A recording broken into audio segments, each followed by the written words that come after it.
हम भगवान को बेलपत्र दे देते हैं, पुष्प दे देते हैं, भगवान को प्रसाद दे देते हैं, भगवान को चंदन दे देते हैं, भगवान को श्रीफल दे देते हैं, भगवान को पेड़ा दे देते हैं, भगवान को लड्डू दे देते हैं, भगवान को सारी सामग्री हम दे देते हैं।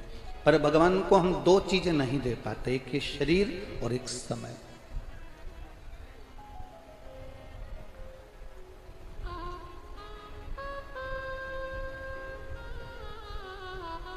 ये शरीर और ये समय यदि हमने भगवान को देना प्रारंभ कर लिया तो ये समझ लें कि शरीर अगर उसका है तो वो वापरेगा, प्रयोग करेगा तो अच्छे से रखेगा। इस शरीर में कोई रोग वो नहीं दे सकता। हमने क्योंकि शरीर उसको दे दिया, हमने शरीर उसको प्रदान कर दिया, हमने शरीर उसको दे दिया। ये शरीर अगर हमने उसको दिया तो उसका प्रयोग वो सही तरीके से करेगा। और समय भी यदि हमने उस परमात्मा को दे दिया, समय भी उस भगवान को दे दिया तो उस समय को भी वो संभाल कर रखेगा। शरीर और समय ये व्यर्थ ना जाने में, इसको व्यर्थ ना निकालें कि अंत समय प्रभु आना पड़ेगा, वचन दिया तो निभाना पड़ेगा। आए ना आए प्रभु कुटुंब कबीरा, अंत समय प्रभु आना पड़ेगा, वचन दिया तो निभाना पड़ेगा, अंत समय प्रभु आना पड़ेगा। शरीर भी दे दो उसको, समय भी दे दो उसको। जब ये शरीर उसका हो गया, समय भी उसका हो गया तो वो संभाल लेगा। रोग कब आया, बीमारी कब आई?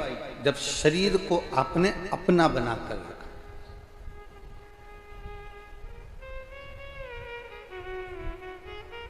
जिस समय आपने शरीर को परमात्मा का बना दिया, जिस समय आपने कह दिया कि ये भगवान का है, फिर कोई सोचना नहीं।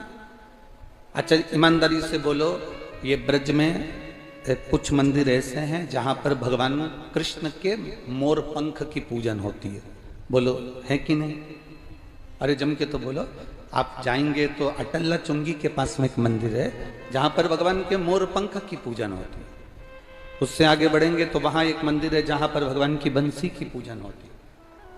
अब आप लोग मथुरा में या वृंदावन में कभी गए हों, वृंदावन की अटल्ला चुंगी के पास में आप लोग पहुंचे हों, तो ऐसे ऐसे मंदिर हैं जहां भगवान के मोर पंख की पूजन हो रही है, जहां भगवान की बंसी की पूजन हो रही है, जहां भगवान की सुंदर छड़ी की पूजन हो रही है, जहां भगवान के सुंदर वस्त्र की पूजन हो रही है। सांप अगर निकलता है तो लोग उसकी भी पूजन करते हैं क्योंकि वो भगवान शंकर के आभूषण हैं।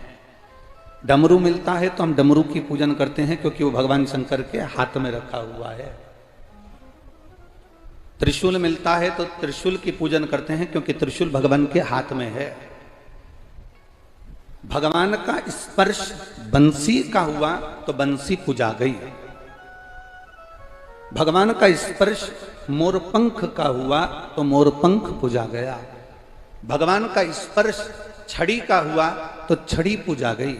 भगवान का स्पर्श पीतांबर पर हुआ तो पीतांबर पूजा गया। भगवान का स्पर्श सांप पर हुआ तो सांप पूजाने लगा। डमरू का स्पर्श हुआ भगवान का तो डमरू पूजाने लगा। त्रिशूल का स्पर्श हुआ भगवान का तो त्रिशूल पूजाने लगा।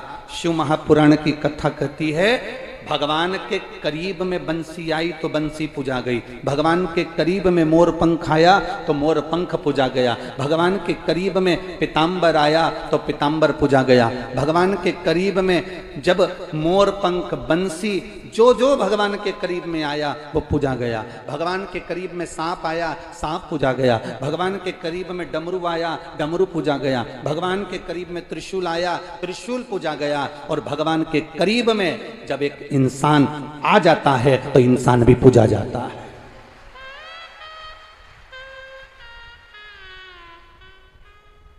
आप उसके स्पर्श में आओ तो, आप उसके करीब में आओ तो, आप उसके नजदीक में आओ, आप उसके पास में आओ। जब आप उसके नजदीक में आओगे,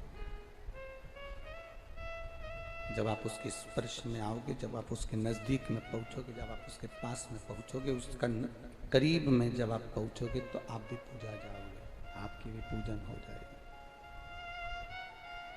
बस उसके नजदीक में जैसे जैसे आएंगे, जैसे जैसे उसके पास में पहुंचेंगे, जैसे जैसे उसके करीब में पहुंचेंगे, वैसे वैसे आप भी पूजाना प्रारंभ कर देंगे, आप भी उसके नजदीक में पूजाना प्रारंभ कर देंगे। करीब में आओगे और पूजा।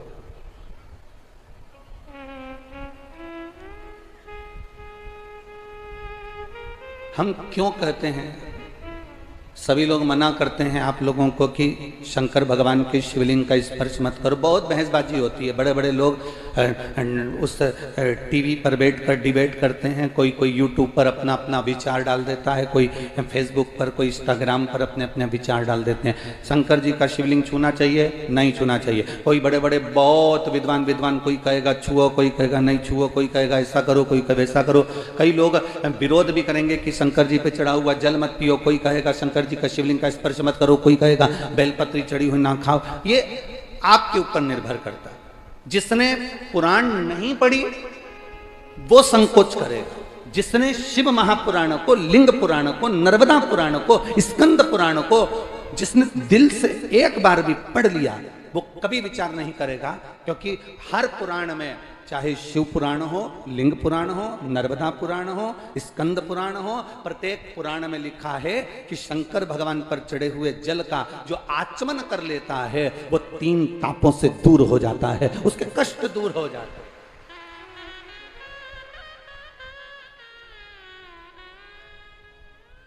मेडिकल पे से दवाई लेकर खाओगे, कितनी भी खा लो, असर नहीं करने वाली। डॉक्टर लिखेगा और डॉक्टर की लिखी हुई दवाई खाओगे तो 5 दिन की दवाई लिखेगा और 3 दिन में ठीक कर देगा। बोलो सही है कि गलत है? जम के बोलो जरा। आप बाजार से कोई सी भी दवाई खरीद कर, साहब मेरा सिर दुख रहा है, दे देना साहब, मेडिकल वाले ने दवाई निकाल कर दे दी। साहब मेरा पेट दुख रहा है, मेडिकल वाले ने दवाई निकाल कर दे दी। एक दवाई व्यक्ति खाता है कि बाजार से ली और खा ली, और एक दवाई वो होती है जो डॉक्टर के पास जाओ, डॉक्टर को अपना शरीर दिखाओ और शरीर दिखाकर कहो डॉक्टर साहब मेरा पेट दुख रहा है, डॉक्टर साहब मेरी छाती दुख रही, डॉक्टर साहब मेरा सिर दुख रहा है, डॉक्टर साहब जांच कर कर दवाई लिखेंगे। वो दवाई तुम खाओगे तो 3 दिन में, 4 दिन में, 5 दिन की दवाई लिखी, 15 दिन की दवाई लिखी। डॉक्टर को मालूम है कि रोग कितने दिन में खत्म होगा, उस हिसाब से डॉक्टर कह देता है कि 15 दिन की ले जाओ, 5 दिन की ले जाओ, 3 दिन की ले जाओ, 8 दिन की ले जाओ। ये डॉक्टर को मालूम है कि कितने दिन में तुम्हारा रोग ठीक हो सकता है। एक दवा वो होती है जो तुम खुद अपने मन से खरीद कर खा लेते हो, और एक दवा वो होती है जो डॉक्टर लिखता है, उस लिखी हुई दवा को खाते हो। बाजार से अपने मन से ली हुई दवा खाओगे तो किडनी और लीवर ये दोनों उस दवाई से डैमेज होते चले जाते हैं, क्योंकि तुम अपने मन से लेकर खा रहे हो। जो मिल गई खा लिया, सिर दर्द तक खा लिया, पेट दर्द तक खा लिया। एक दवाई वो होती है जो तुम अपने मन से लेकर खाते हो, और एक दवा वो होती है जो डॉक्टर लिख कर देता है, खाते हो। इन दोनों में अंतर है। जो तुमने मन से लेकर खाई उससे साइड इफेक्ट कितना हुआ, कितनी लीवर, कितनी किडनी डैमेज हुई, ये आपको नहीं मालूम। आप तो खा लिए, थोड़ी देर सिर बंद हो गया, आपने तो खा लिया, थोड़ी देर पेट बंद हो गया, पर डॉक्टर ने जो लिखी उसको आपने खाया तो डॉक्टर को मालूम है कि इस दवाई से साइड इफेक्ट ना हो तो एक दवाई और लिखता है, इस दवाई से ये कमजोरी ना आए तो वो एक दवाई और लिखता है। कभी भी डॉक्टर एक अकेली गोली नहीं लिखेगा, उसके साथ में 2-3 और लिखेगा। जो डॉक्टर की लिखी हुई खाते हैं वो अंत तक भी मजबूत बने रहते हैं, उनकी ना किडनी ना लीवर कुछ खराब नहीं होता। और जिनका तकलीफ आई मन से ली खा लिया, तकलीफ आई मन से ली खा लिया, तकलीफ आई मन से लिया और खा लिया। आखिरी में क्या होता है कि किडनी और लीवर बेकार हो जाता है।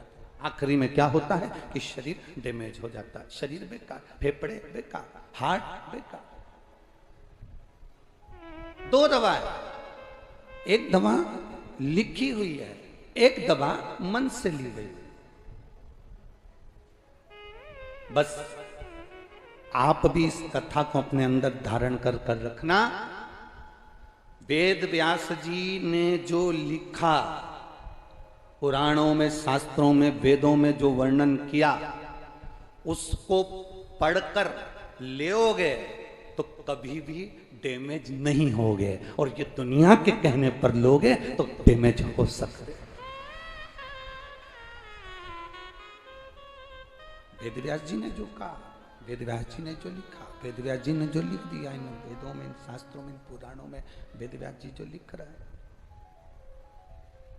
इन शास्त्रों में वेदव्यास जी ने जो वर्णन किया, अगर उसके अनुसार हम चलेंगे तो हमारी जिंदगी सार्थक होगी। लोग हमसे कहते हैं गुरुजी आप कहते हो शंकर जी पे चढ़ा हुआ जल पीना चाहिए, आप कहते हो शंकर जी पे चढ़ी हुई बेलपत्र खाना चाहिए, ये कहीं हमारे शास्त्रों में वर्णन है? हम कहते हैं एक बार दिल से कौमार खंड को पढ़िए, एक बार दिल से पार्वती खंड को पढ़िए, एक बार दिल से शिव महापुराण के विद्येश्वर संहिता को पढ़िए, आपको ज्ञात हो जाएगा कि शंकर जी पे चढ़ी हुई बेलपत्र की महत्वता क्या है। आपको ज्ञात हो जाएगा शंकर जी पे चढ़े हुए जल की महत्वता क्या है। एक पत्र आया है, देखिए।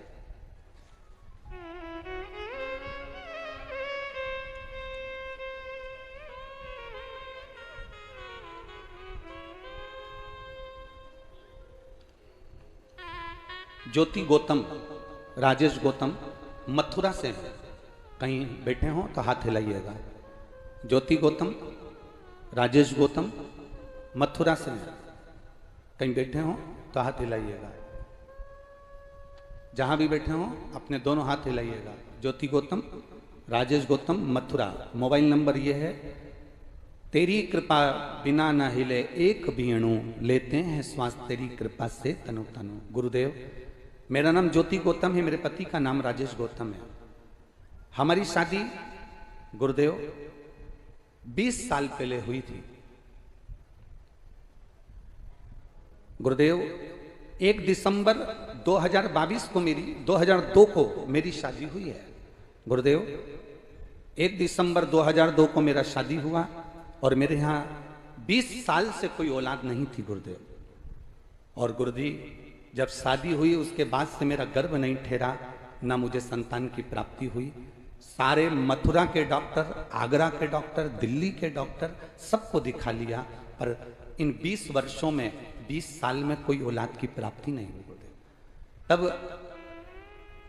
2022 में आपकी कथा सुनी और मेरे पति ने मुझसे कहा कि अगर वो सियोर वाला महाराज इतने प्रमाण देकर बात करता है तो तू सफेद आंकड़े की जड़ अपनी कमर में तुमरुका जी का नाम लेकर बांध, और शंकर जी के मंदिर अपन दोनों पति पत्नी रोज जल चढ़ाने चलते हैं। अब डॉक्टर के दरवाजे पर नहीं, अब शिव के दरवाजे पर जाएंगे। और अपन भी ब्रज की रज में रहते हैं। मैंने कई बार सुना है कि ब्रज की रज के जो महादेव हैं वो भी साधारण नहीं। चलो अपन चलते हैं। हम दोनों पति पत्नी ने शंकर के मंदिर जाना प्रारंभ करा। गुरुदेव 20 साल शादी के हो गए थे, डॉक्टरों के चक्कर खूब लगा लिए, संतान नहीं हुई। 1 महीना निकल गया, पत्नी बोली, गुरुजी तो बोले थे कि 3 महीने में रिजल्ट आ जाएगा। 2 महीना, 3 महीना, 4 महीना, 5 महीना निकल गए, पर संतान की प्राप्ति नहीं हुई, गर्भ नहीं ठहरा। गुरुदेव मेरा विश्वास हारने लगा, पर मेरे पति का विश्वास नहीं हारा। मेरे पति ने कहा अब अपन दोनों मिलकर पशुपति व्रत करते हैं। तुम तुम्हारा प्रसाद बनाना, मैं मेरा प्रसाद बनाऊंगा। तुम भी दिए लेकर चलना, मैं भी दिए लेकर चलूंगा। मैं भी मंदिर जाऊंगा, तुम भी जाना। मैंने अपने पति से कहा लोग हंसेंगे, तुम थाली लेकर मंदिर जाओगे। पत्नी कहती है, तो पति कहता है कि चिंता मत करो, मेरा बाबा खाली झोली नहीं रखता। गुरुदेव कुछ ही समय निकला, पशुपति व्रत का दूसरा सोमवार था और बाबा की कृपा से मेरी पत्नी के गर्भ में, मेरे पत्नी के पेट में दर्द होना प्रारंभ करा। डॉक्टर को दिखाया, उसका गर्भ ठहर गया। 14 बाबा की कृपा से 25 अप्रैल 2023 को बाबा ने कृपा करी और मेरे घर में पुत्र रत्न की प्राप्ति 20 साल के बाद हो। आए हैं क्या? कहीं बैठे हैं? अच्छा, तीसरी वाली है लेडी। अच्छा हाँ ठीक है, हाथ हिला दो एक बार। बच्चे को लाए हो, थोड़ा सा ऊंचा कर दो अगर लाए हो तो। हाँ ऊंचा करो उसको। ये 20 वर्ष के बाद बाबा ने दिया है, उसका फोटो हमारे पास में यहाँ है, आप एलईडीओं पर देख सकते हैं। हाँ एक बार बच्चे को ऊंचा कर दो। हाँ एक बार ऊंचा करिए उसको। हाँ हर हर महादेव। 20 वर्ष के बाद वो देता, क्यों ना देगा? बेटी है। शंभु शरणे मांगू घड़ी दुख काटो दया करी उनसे निवेदन है जो 20 साल के बाद लाला हुआ है उसको लेकर व्यासपीठ पर आए, थोड़ी सी जगह कर कर आप जरूर पहुंचे। हर हर शिव है वो घड़ी है वो शंकर। आप उसका स्मरण, आप उसका भजन, आप उसका कीर्तन, आप उसका मंत्र जाप, आप उसका नाम जाप, आप उसका हृदय से जब भजन करते हैं, कीर्तन करते हैं, मंत्र जाप करते हैं, नाम जाप करते हैं, स्मरण करते हैं तो वो सुख देता है, वो आनंद देता ही। साधारण नहीं है शिव, उसको पहचानना साधारण नहीं है, उसको जानना साधारण नहीं है। शिव कथा कह रहे हैं। जिस दिन आप पहचान गए कि वेद व्यास जी ने जो लिखा है, जिस दिन आप जान गए कि वेद व्यास जी ने जो वर्णन किया है वो साधारण नहीं है, वेद व्यास जी जो लिखे हैं वो साधारण नहीं है।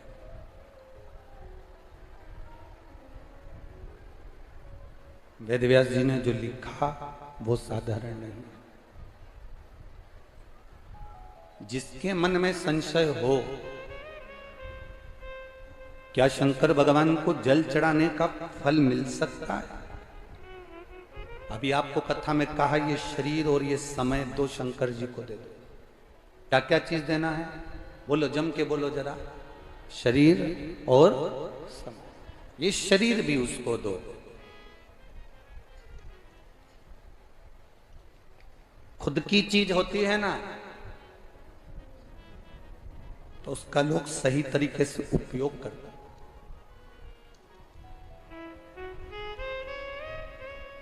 धर्मशाला और होटल में क्या अंतर है?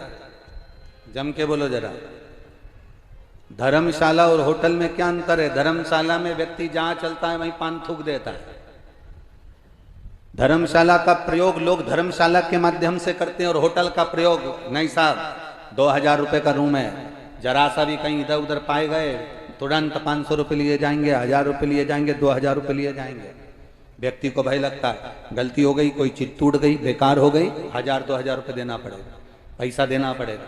इसलिए लोग होटल का रूम सावधानी से प्रयोग करते हैं और धर्मशाला का रूम ऐसे ही प्रयोग करते हैं। धर्मशाला के रूम में, होटल के रूम में अंतर है। जिस दिन आपने शरीर और समय शिव को दे दिया, तुम्हारा नहीं रहा, उसका हो गया। जब उसका हो गया तो उसको कैसे रखना है ये उस पर निर्भर करता है। वो कैसे रखेगा ये उसके ऊपर निर्भर करेगा। एक लाइन आप लोग गुनगुनाते रहते हैं, हमेशा बोलते रहते हैं कि सीताराम सीताराम सीताराम कहिए, जाई विधि राखे राम ताई विधि रहिए। आप मुख से हमेशा ये बात गुनगुनाते रहते हैं कि जाई विधि राखे राम ताई विधि रहिए। जैसा राम रखे वैसा रहने का प्रयास करो, जैसा राम रखे वैसा रखो। ये हम गुनगुनाते रहते हैं, हम कहते रहते हैं, हम प्रयोग करते रहते हैं, हम बोलते रहते हैं, जैसा राम रखे वैसा रहिए। शरीर दे दिया भगवान को, समय दे दिया परमात्मा को। जब शरीर और समय परमात्मा को दे दिया, अब वो जैसा रखेगा, अब वो जैसा निभाएगा वैसा हम निभाएंगे, जैसा चलाएगा वैसे हम चलेंगे।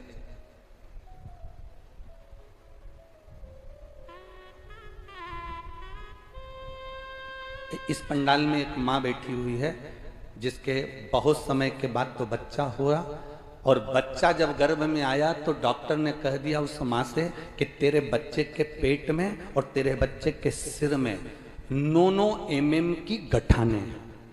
इसी पंडाल में बैठी, कहीं हम पत्र ढूंढें, अगर वो यहाँ हो तो निवेदन है कि वो खड़ी हो सकती है।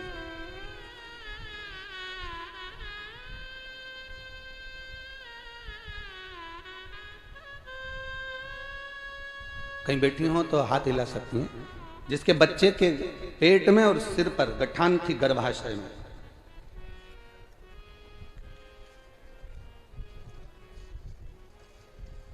शंभु शरण पड़ी मांगो दुख का दया करी दर्शन। मैं विनीता देवी नई दिल्ली सोनिया बिहार की रहने वाली हूँ। कहीं बैठी हो तो हाथ हिला सकती हूँ। मैं विनीता देवी नई दिल्ली, मेरा मोबाइल नंबर ये है। मैं नई दिल्ली सोनिया बिहार की रहने वाली हूँ। गुरुजी शिव का मैं क्या वर्णन करूँ? कहीं बैठी हूँ तो हाथ हिला सकती हूँ। सोनिया बिहार नई दिल्ली। मैं क्या वर्णन करूँ? मेरी बहू प्रीति 5 महीने की गर्भवती थी। घर में सब दूर बड़ी खुशी थी कि इतने समय के बाद उसका गर्भ ठहरा है और 5 महीने का उसका गर्भ है। डॉक्टर के पास परामर्श के लिए अल्ट्रासाउंड कराया। अल्ट्रासाउंड की रिपोर्ट आप लोग हमारे साथ में पत्र टीवी के माध्यम से पढ़ सकते हैं। डॉक्टरों के परामर्श से अल्ट्रासाउंड कराया। जब अल्ट्रासाउंड की रिपोर्ट आई उसमें बच्चे के सर में गांठ और पेट में भी गांठ है। डॉक्टरों का कहना है बच्चा खराब है, इसको गिरा दो, इस बच्चे को ना रखा जाए, ये बच्चा गिरा दीजिए, ऑपरेशन करा दो। कई अस्पतालों में डॉक्टरों को जांच कराई, दिल्ली के हर एक हॉस्पिटल में उसको दिखाया, एमआरआई भी कराया, रंगीन उसमें भी बच्चा खराब बताया गया। डॉक्टरों ने सभी ने बच्चा गिरा देने को कहा गया। कहीं बैठी हो तो हाथ हिला सकती हैं अगर अपने बच्चे को लेकर आई हो तो।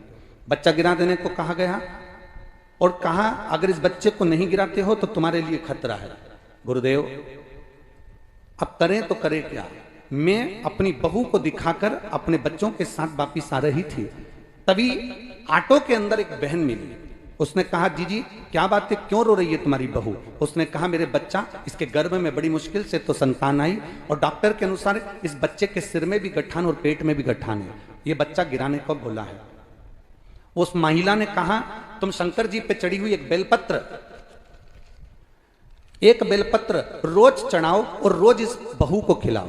शिव जी के ऊपर 1 लोटा जल चढ़ाओ, श्री शिवाय नमस्तुभ्यम का जाप करो। बाबा चाहेगा तो बाबा संतान अच्छी देगा, आप चिंता मत करो। और अगर गिराना है बच्चा तो गिरा दो। हमने बेलपत्र चढ़ाना शिव जी पर चालू करा, बहू को खिलाना प्रारंभ करा।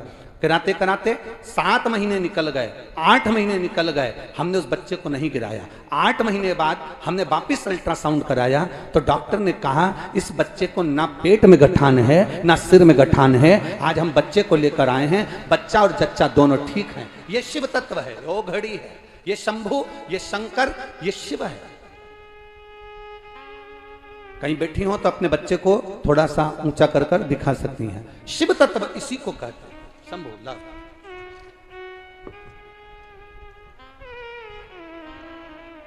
जोरदार ताली बजाएं। 20 वर्ष के बाद बाबा ने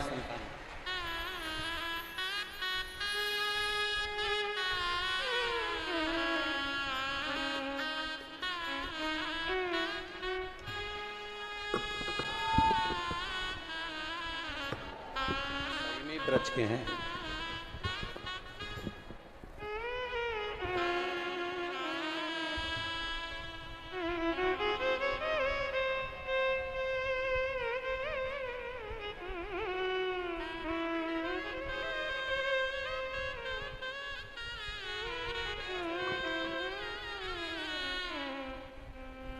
शंभु शरणे मांगू घड़ी रे घड़ी दुख काटो दया करी दर्शन आपो। शिव कथा। फिर वही बात आ जाती है कि डॉक्टर लिखा है वो दवाई खाओगे तो ना किडनी ना लीवर ना शरीर कुछ भी डैमेज नहीं होगा, ना शरीर डैमेज होगा, ना किडनी डैमेज होगी, ना लीवर डैमेज होगा। डॉक्टर लिखेगा उस हिसाब से कि तुम्हारा शरीर ठीक रहे।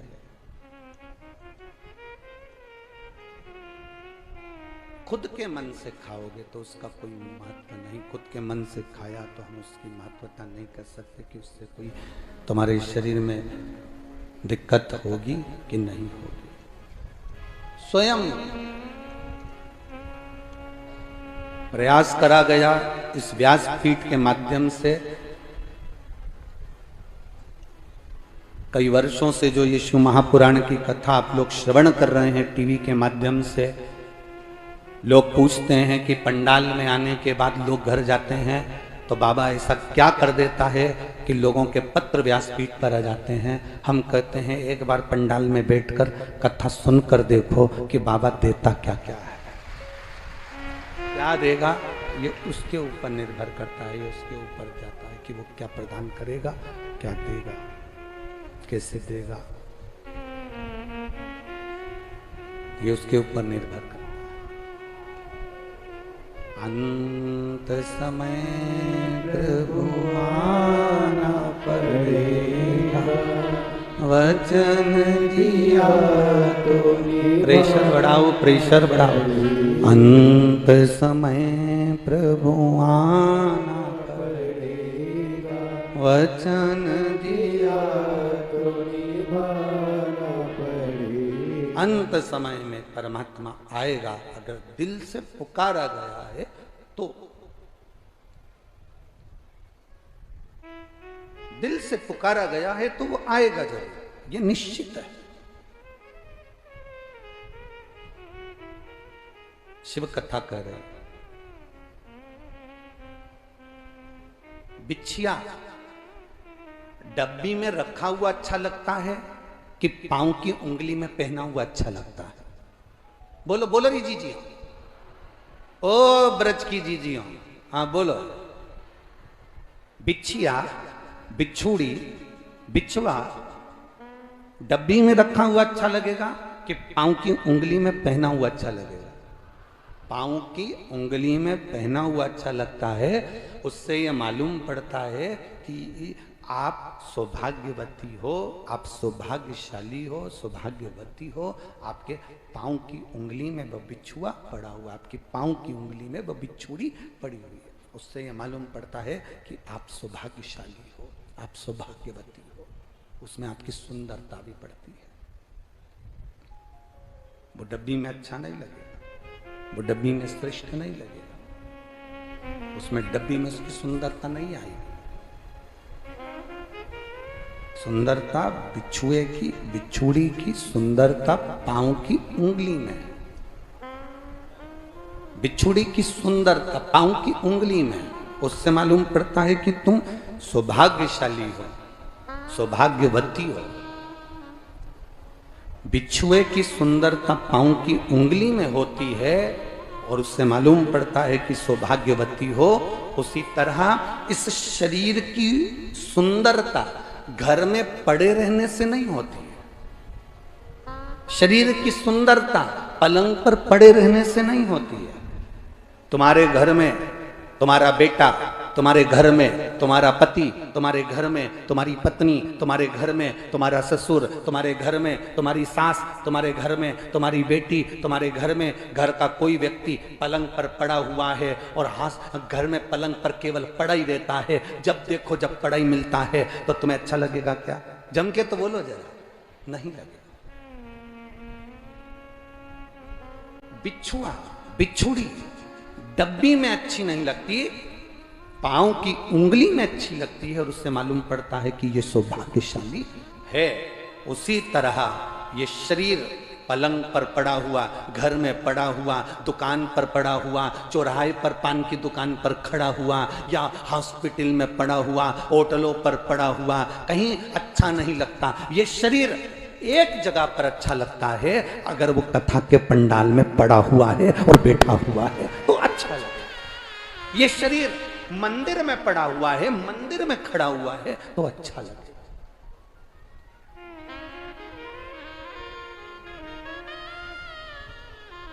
जैसे बिछुड़ी पहनने के बाद नारी सौभाग्यवती कहलाती है, उसी तरह रोज रोज मंदिर जाओ, रोज रोज कथा में जाओ, रोज रोज पंडाल में जाओ, कथा श्रवण करने जाओ। तो जैसे नारी की बिछुड़ी देखकर उसको सौभाग्यवती कहा जाता है, आप कथा सुनने के लिए रोज जाओ तो लोग भी आपका नाम चेंज कर देंगे। ये आ गया शंकर जी का भगत, ये आ गया महाराज जी का भगत, ये आ गया पुजारी जी, ये आ गया पंडित जी, ये आ गया ये जी भगत जी। लोग आपका नाम चेंज कर।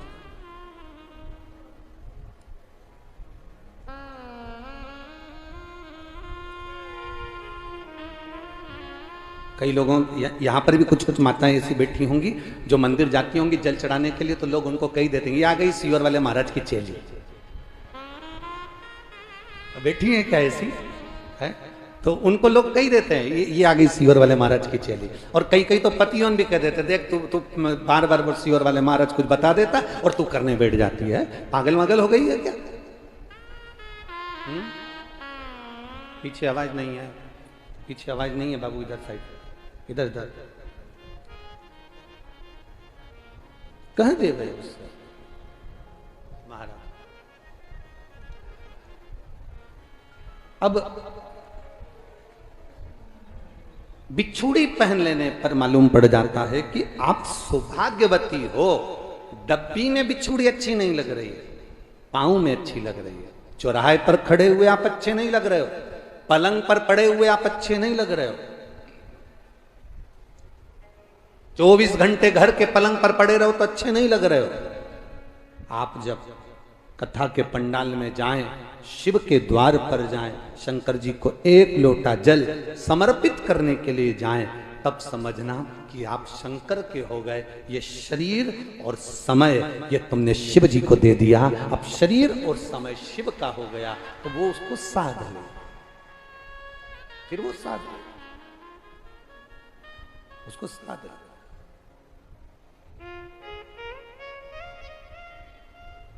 अच्छा समय आपने दिया है तो अच्छा समय वो भी देगा। ब्रह्मा जी का सिर कट गया तो ब्रह्मा जी ने क्या झूठ बोलना छोड़ दिया था? कटा हुआ सिर ब्रह्मा जी का लुढ़कता लुढ़कता लुढ़कता गया, और कटा हुआ सिर जब लुढ़कता गया तो कर्मनाशा नदी प्रकट हो गई। परंतु उस मुख ने भी झूठ बोलना बंद नहीं करा। क्यों? क्योंकि ये जो झूठ बोलने का क्रम है ये ब्रह्मा के मुख में आ चुका था, ये बुद्धि में बैठ चुका था। अच्छी आदत बच्चों को सिखाना पड़ती है, बुरी आदत बच्चों को सिखाना नहीं पड़ती, अपने आप आ जाती है। अच्छी आदत बच्चों को सिखाना पड़ेगी। बेटा दूध पिया करो, बेटा जाओ पढ़ाई करा करो, बेटा चलो मम्मी को प्रणाम करो, पिताजी को प्रणाम करो, चलो मंदिर जाओ, एक लोटा जल उठाओ, शंकर जी को चढ़ा के आओ, चलो दादाजी आए हैं उनको दंडवत करो, प्रणाम करो, बेटा झूठ मत बोलो, बेटा ऐसा मत करो। अच्छी आदत बच्चों को डालना पड़ेगी, अच्छी आदत बच्चों को सिखाना पड़ती है। पर बुरी आदत कोई माता पिता अपने बच्चे को नहीं सिखाते, पर बुरी आदत बच्चे में अपने आप आ जाती है, अपने आप आएगी। उस बच्चे को झूठ बोलने की आदत कभी मां नहीं डालती, परंतु अपने आप आ जाती है। बच्चे को गलत करने की आदत मां नहीं डालती, अपने आप आ जाती है। बच्चों में एक दूध पीने की आदत मां डाल रही है, पर कोई दुनिया की मां नहीं होगी जो अपने बच्चे के हाथ में मदिरा की दारू की बोतल पकड़ाती होगी, बुरी आदत डालती होगी। कोई संसार की मां नहीं होगी।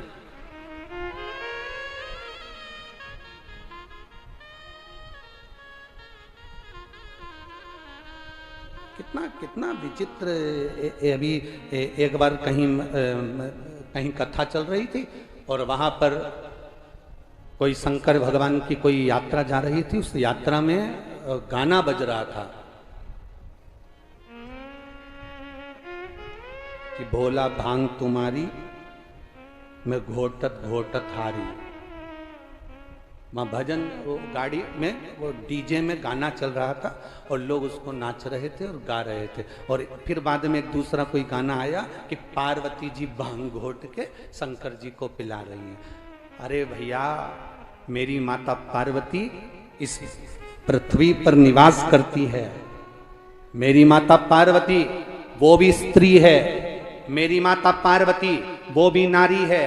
मेरे भारत की नारी अपने पति को जब तंबाकू खाने नहीं देती तो माता पार्वती क्या भांग घोट कर देगी?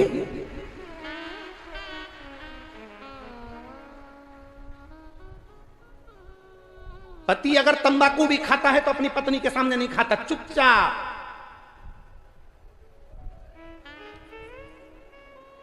चुपचाप।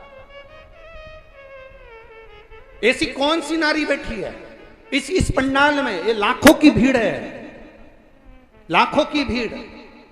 ब्रज क्षेत्र की ये शिवपुराण एक पंडाल नहीं, एक पंडाल वो वाला गिन लो जो टेंट का लगा, दूसरा, तीसरा, चौथा, पांचवा, और पूरी भक्त जो बाहर बैठे हैं बिना पंडाल के। जरा अंदाजा लगाइए, लाखों की भीड़ में ऐसी कौन सी नारी बैठी है जो अपने पति को मदिरा पीने के लिए देती होगी? कौन सी नारी बैठी है जो अपने पति को तंबाकू खाने को देती होगी? ऐसी कौन सी नारी बैठी है जो अपने पति को गांजा पीने को देती होगी? ऐसी कौन सी नारी बैठी है जो अपने पति को चरस पीने को देती होगी? ऐसी कौन सी नारी बैठी है जो अपने पति को जहर पीने को देती होगी?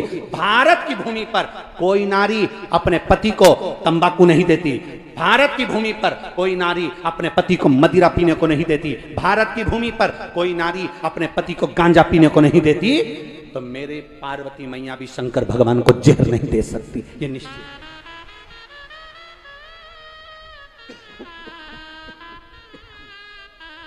पार्वती जी भी नहीं दे सकती। गलत फहमी में जी रहे हो आप कि शिव जी नशा करते हैं या भगवान शंकर नशे में डूबे रहते हैं या भगवान शंकर नशा करते हैं। बहुत गलत फहमी में जी रहे हो। शिव का नशा क्या है?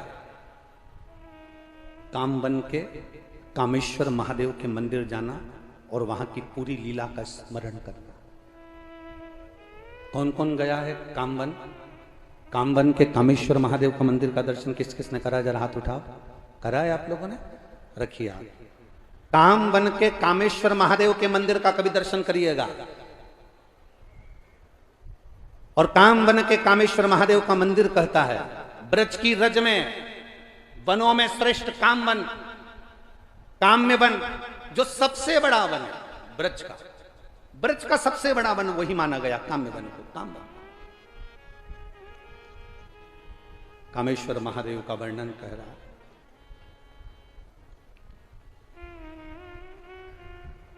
ये गलत भ्रांतियां लोगों ने भर दी। शंकर जी तो भांग पीते हैं, शंकर जी तो गांजा पीते हैं। शिव जी का फोटो बना दिया चिलम लगाते हुए, शंकर भगवान का फोटो बना दिया भांग घोटते हुए, शंकर भगवान का फोटो बना दिया माता पार्वती के साथ भांग का लोटा लिए हुए। ये गलत, तुम्हारी सोच से परे है। ये चित्र बनाने वाला कुछ भी बनाए, उस चित्र की मूलता नहीं है। क्योंकि मेरा महादेव कभी नशा नहीं करता। अगर वो नशा करता है तो कभी कामवन में जाकर देखना कामेश्वर महादेव को, जहां पर माता पार्वती जी भगवान शंकर के सम्मुख में कामवन की उस धरा पर ब्रज के श्रेष्ठ वन में, काम्य वन में, कामवन के अंदर मां पार्वती जी तप करने के लिए बैठ गई। जब माता पार्वती जी तप करने के लिए बैठी, मां पार्वती जब तप में लीन हुई, माता पार्वती जी जब तप में लीन होती हैं, तप करने के लिए बैठती हैं। जब तप में माता पार्वती जी डूब जाती हैं, जब तप में मां पार्वती जी बैठ जाती हैं, देवादिदेव महादेव उनको ढूंढने के लिए निकलते हैं। शिव जी पार्वती को ढूंढ रहे हैं। माता पार्वती जी को शंकर भगवान ढूंढ रहे हैं।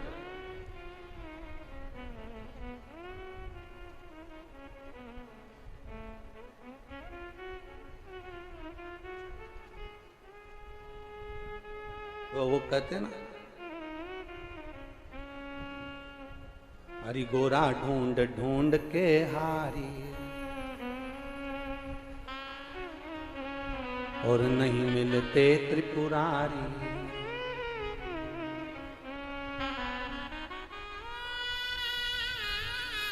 फिर कामवन आए त्रिपुरारी। अब भगवान शिव पार्वती जी तप में कामवन में बैठी, काम्य वन में तप में लीन हो गई। शिव जी ढूंढ रहे हैं उनको। पहली बार शंकर भगवान पार्वती जी को ढूंढने के लिए निकले। और कामवन की पवित्र भूमि पर ब्रज की रज में मेरे बाबा पहुंचे। माँ जगत जननी को ढूंढते ढूंढते तो क्या देखते हैं कि माता तप साधना में लीन है, समाधि में लीन है। माँ तप में डूबी हुई है, समाधि में डूबी हुई है, तप साधना में डूबी हुई है।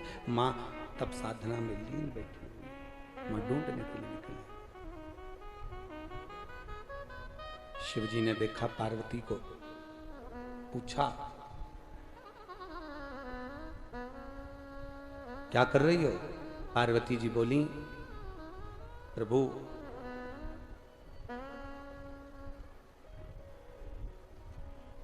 चौबीस घंटे आप नेत्र बंद करके बैठे रहते हो, किसकी आराधना करते हो, किसका भजन करते हो, किसका स्मरण करते हो, वो मुझे जानना है।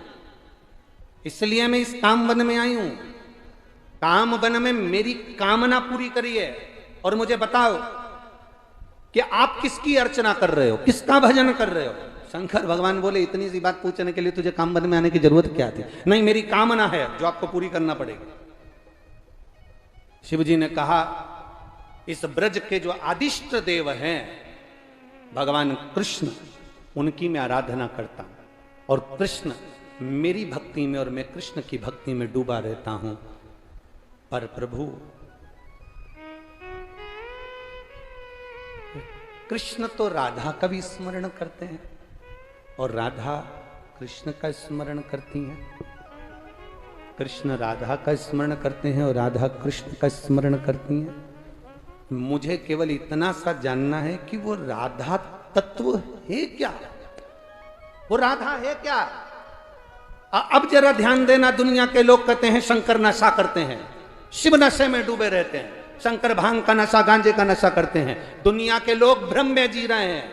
भगवान शंकर जैसे ही पार्वती जी ने पूछा कि राधा तत्व क्या है, राधा नाम क्या है, राधा संबोधन क्या है,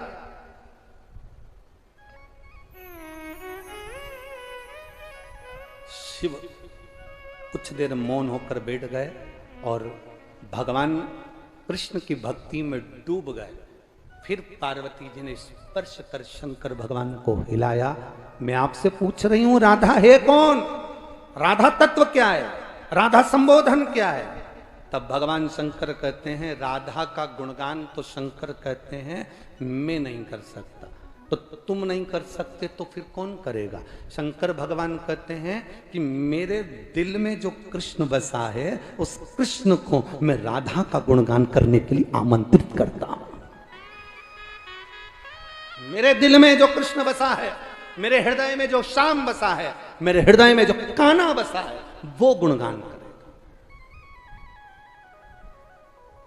आप पहचानते ही नहीं व्यक्ति को। और किसी ने कह दिया वो व्यक्ति तो ऐसा है, किसी ने कह दिया किसी को तुम जानते तक नहीं, पहचानते तक नहीं। और किसी ने कह दिया अरे वो उनसे मत मिलना, बहुत बेकार व्यक्ति है, बहुत बेकार, बहुत बेकार। अब किसी ने तुमसे कह दिया, तुमने उसको बेकार मान लिया। और किसी ने तुमसे कह दिया वो व्यक्ति अच्छा है तो तुमने अच्छा मान लिया। अरे जब तक उससे मिलो नहीं तब तक निर्णय पर मत पहुंचना कि वो बेकार है कि वो अच्छा है। एक बार मिलकर जरूर देखना कि वो अच्छा है कि बुरा है।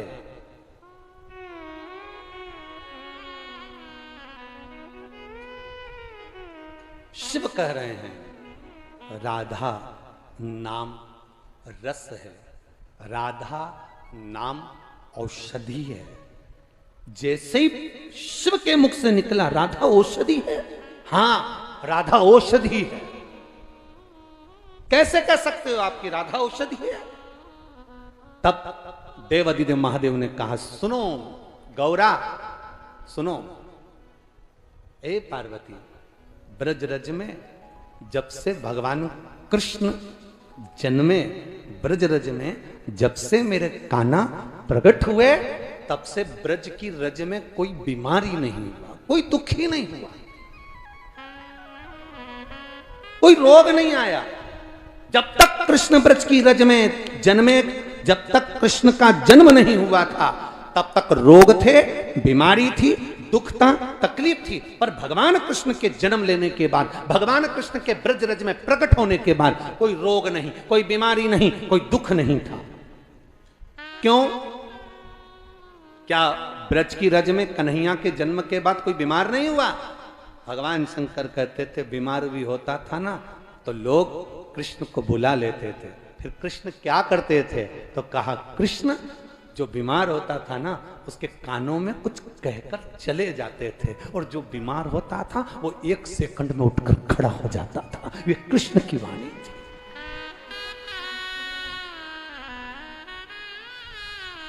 कृष्ण की वाणी।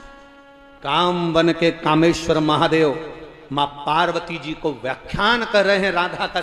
औषधि राधा, राधा वो औषधि है जिसको पहचान गए तो जीवन का सुख पा गए। राधा वो औषधि है।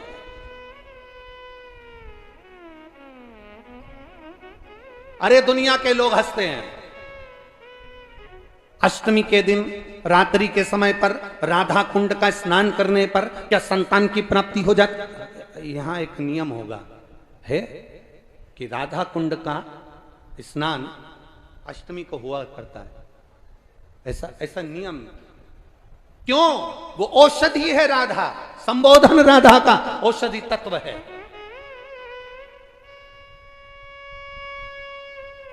भगवान ने कहा ऐसा होता है?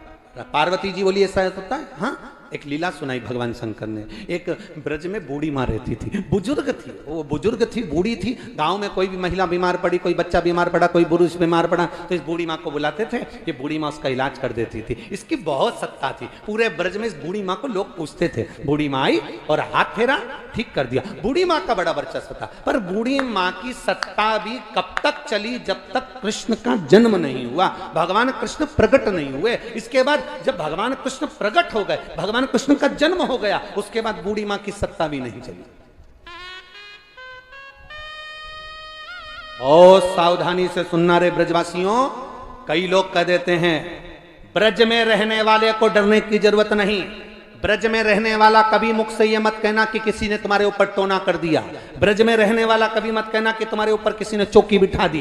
ब्रज में रहने वाला कभी मत कहना कि तुम्हारे ऊपर किसी ने टोना करा, कि टोटका करा, कि किसी ने नींबू पटका, कि किसी ने मिर्ची पटकी, कि किसी ने जादू करा, कि तंत्र विद्या करी, कि मंत्र विद्या करी। ब्रज की रज में कृष्ण और राधा बसते हैं, इसलिए इस रज पर न टोना होता है न टोटका होता है।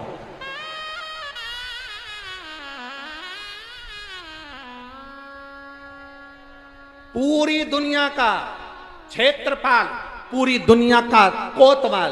काशी में जाओगे तो काशी के कोतवाल काल भैरव कहलाते हैं, पर पूरी दुनिया में सारे तीर्थों के कोतवाल भैरव बनकर बैठे हैं। केवल ब्रज 84 कोस ऐसा है जहां का कोतवाल महादेव बनकर बैठा है। भूतेश्वर, चकलेश्वर, कामेश्वर ये स्वयं कोतवाल बनकर बैठे हैं। केवल एक ब्रज की रज ऐसी है जहां का कोतवाल शिव है, जहां का क्षेत्रपाल शिव है। नहीं तो काशी के क्षेत्रपाल और कोतवाल भी काल भैरव है। उज्जैनी के क्षेत्रपाल स्वयं भैरव हैं। सारी दुनिया के जितने तीर्थ हैं, हरिद्वार, प्रयागराज, सबके कोतवाल भैरव कहलाते हैं। पर केवल एक ब्रज की रज ऐसी है जहां का कोतवाल स्वयं भूतेश्वर, चकलेश्वर, कामेश्वर, अशेश्वर भगवान शिव कहलाते हैं। यहां का कोतवाल क्षेत्रपाल मेरा शंकर है, मेरा शिव है। दुनिया में लोग मरते हैं उसका हिसाब भैरव को देना पड़ता है, और ब्रज में जो मरता है उसका हिसाब शंकर को देना पड़ता है, शिव को देना पड़ता है। अकाल मृत्यु वो मरे जो काम करे चंडाल का, काल उसका क्या बिगाड़े जो भक्त हो मां काल का।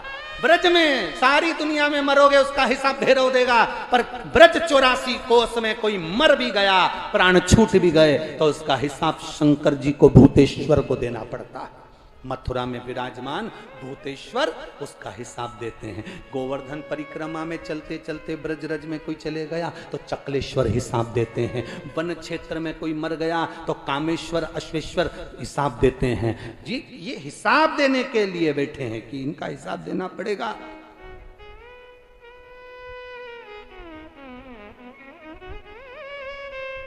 और कोई ब्रज की रज में रहने वाला कोई कह दे कि मुझे शंकर जी से कोई मतलब नहीं, मुझे शंकर जी पे कोई आस्था नहीं, मुझे शंकर जी पे कोई विश्वास नहीं, जो शंकर की निंदा इस ब्रज की रज में रहने वाला व्यक्ति कर देता है, उसको कभी मेरा मुरली मनोहर, मेरा कृष्ण, मेरा बांके बिहारी मिल ही नहीं सकता, कभी नहीं मिल सकता।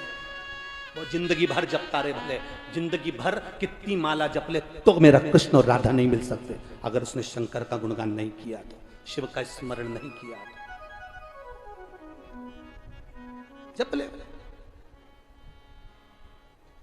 सुनो पार्वती, गांव में एक बूढ़ी माँ रहती है, सबको ठीक कर देती, पर जब से कृष्ण प्रगटे, जब से भगवान कृष्ण का जन्म हुआ, तब से बूढ़ी माँ की सत्ता चली गई। बूढ़ी माँ को लोग पूछते ही नहीं। क्यों? कोई बीमार पड़ता है तो कृष्ण को बुला के ले आते हैं, वो उसके कानों में कहता है, वो अच्छा से जाता है। बूढ़ी माँ को टेंशन हो गया कि मेरी बात खत्म हो गई, लोग मुझे पूछ नहीं रहे, मेरा सम्मान नहीं कर रहे, तो बूढ़ी माँ ने सोचा आखिर कृष्ण ऐसा कौन सा मंत्र देता है कि बस कान में मंत्र बोला और व्यक्ति ठीक हो गया। तो बूढ़ी माँ ने सोचा अपन अगर वो मंत्र सीख लें तो फिर से अपनी सत्ता हो जाए, फिर से अपना वैभव हो जाए, फिर से लोग मुझे पूछने लगेंगे। तो बूढ़ी माँ ने प्लानिंग करी कि एक काम करती हूँ कि मैं बीमार पड़ जाती हूँ, मैं बीमार पड़ूंगी, कृष्ण आएगा, मेरी बहू उसको दौड़कर लेकर आएगी और कृष्ण मेरे कानों में मंत्र कहेगा, मंत्र कहते समय सीख लूंगी तो फिर सबके कानों में कहती फिरूंगी और सब ठीक कर दूंगी, फिर कृष्ण को पूछना लोग बंद कर देंगे। आज बूढ़ी माँ चलते चलते डंडा पकड़कर चल रही थी, चक्कर खा के नीचे गिर गई। नीचे गिरी, इतने में बहू दौड़ कर गई और कृष्ण के पास जाकर कहा, अरे कानोड़ा, अरे कन्हैया, कन्हैया, ओ कन्हैया। कन्हैया बोले, क्या बात है काकी, क्या हो गया? मेरी सास चक्कर खा के नीचे गिर गई, उसको ना जाने क्या हो गया। कृष्ण जल्दी चल, मेरी काकी के, मेरी सास के कान में जल्दी से मंत्र दे दे। इतने में कृष्ण उठे नहीं, वहीं पर बैठे थे और कमर हिलाने लगे कृष्ण, दोनों हाथ रखकर। इतने में गोपी ने कहा, कृष्ण तू कब से निष्ठुर हो गया रे? तू तो दया करता है, करुणा करता है, दया सागर है तू, करुणा सागर है कृष्ण तू, सबकी बीमारी ठीक करता है, मेरी सास बूढ़ी, उसकी बीमारी क्यों नहीं ठीक करता? चल उठ के जल्दी से मेरे साथ। भगवान कृष्ण उठकर बोले, देख कर गोपी देख, मैं ना जितनी भी जुबान जुबान गोपियां हैं, जितनी भी जवान जवान गोपियां हैं, उनके कानों में मंत्र देता हूं, उनको ठीक कर देता हूं, पर बूढ़ियाओं के कान में मंत्र नहीं देता। ये बुढ़ियों के कान में मैं मंत्र नहीं देता, तो फिर बुढ़ियाओं को ठीक कौन करेगा? भगवान कृष्ण कहने लगे, चिंता मत कर, मेरी मैया यशोदा ने मेरे हाथ में एक डंडा दिया है गाय चराने का, बस 21 बार डंडे को जम के मारता हूं और बुढ़िया ठीक हो जाती है।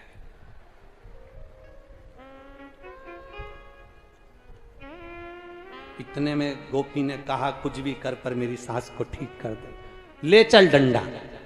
कन्हैया ने डंडा उठाया, लुकुटी पर हाथ रखा और पहुंच गए काकी के घर। इतने में सब पूछ रहे थे, कन्हैया आ गया, अब ठीक कर देगा। इतने में बहू चिल्लाकर बोली, पर मेरा कन्हैया एक नियम लेके आया है। कौन सा नियम? जवान जवान जुबान जुबान जितनी गोपियां हैं उनके कानों में मंत्र देता है, और जितनी भी बुढ़ियां हैं इनको डंडे से कूट कूट के मंत्र देता है। इतने में बुढ़िया के कानों में गया कि डंडे से 21 बार मारेगा और फिर मंत्र देगा, तो बुढ़िया तो पहले ही उठ के बैठ गई, मैं तो अच्छी हो गई, एकदम बढ़िया, चकाचक। बुढ़िया ने कृष्ण को देखा, हाथ जोड़कर कहा, रे लाडले इधर। गोदी में बिठाया, कृष्ण से कहा, कन्हैया एक बात पूछूं तुझसे, एक बात कहूं तुझको? कृष्ण कहते हैं, मां बोल, क्या कहती है? कृष्ण, तू कौन सा मंत्र ऐसा औषधि के रूप में दे देता है कि बीमार पड़ा व्यक्ति एक क्षण में उठ जाता है? तब कन्हैया ने कृपा करी, काकी के कान में मंत्र दे दिया, राधा। कौन सा मंत्र दिया? राधा। मंत्र दे दिया राधा। राधा मंत्र जो काकी के कान में गया, काकी कहती है कि राधा मंत्र में इतना बल है, राधा मंत्र में इतना बल।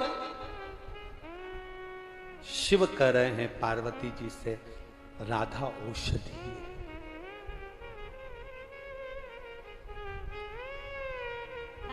राधा राधा नाम रटत है जो नर आठो या, उनकी बांधा दूर करे श्री राधे जू को।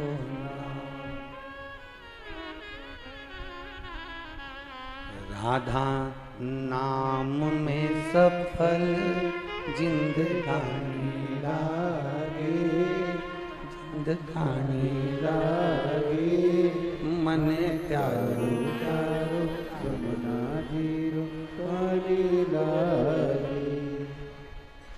ये प्रियता है राधा संबोधन, प्रियता। औषधि है राधा, अमृत है राधा। और क्या कह रहे हैं भगवान शंकर, तुम पूछती हो मैं नशा किसका करता हूं। शंकर कहते हैं दिल में कृष्ण बसे हैं, कृष्ण के दिल में राधा बसी है। राधा कृष्ण जब दिल में बैठ जाते हैं तो व्यक्ति की शुद्ध तो वैसे ही चली जाती है, वो राधे राधे का, वो राधे शुद्धता चली गई महाराज, शुद्धता। हरी सुन बरसाने वाली गुलाम तेरो बनवारी, सुन बरसाने वाली गुलाम तेरो बनवारी। हरी सुन बरसाने वाली गुलाम तेरो बनवारी, सुन बरसाने वाली गुलाम तेरो बनवारी। तेरी पायलिया पे बाजे मुरलिया, तेरी पायलिया पे बाजे मुरलिया, ओ तेरी पायलिया पे बाजे मुरलिया, तेरी पायलिया पे बाजे मुरलिया। ओ छम छम नाचे गिरधारी गुलाम तेरो बनवारी, छम छम नाचे गिरधारी गुलाम तेरो बनवारी। ओ सुन बरसाने वाली गुलाम तेरो बनवारी, सुन बरसाने वाली गुलाम तेरो बनवारी। बड़े भाव से, दोनों हाथों से, बड़े भाव से।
वृंदावन के राजा होकर, वृंदावन के राजा होकर, ओ वृंदावन के राजा होकर, वृंदावन के राजा होकर। अरे छाछ पे नाचे गिरधारी गुलाम तेरो बनवारी, नाच पे नाचे गिरधारी, गुलाम तेरो बनवारी।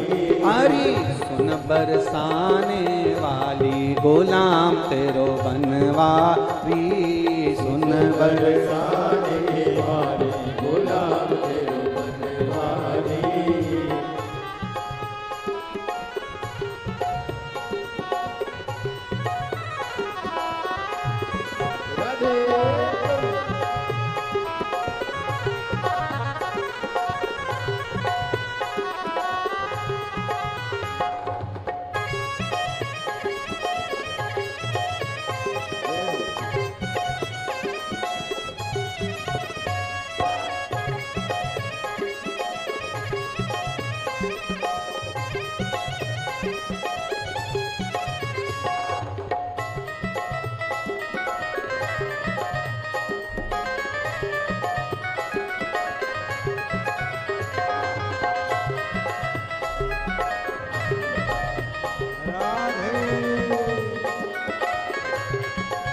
हरि बोल।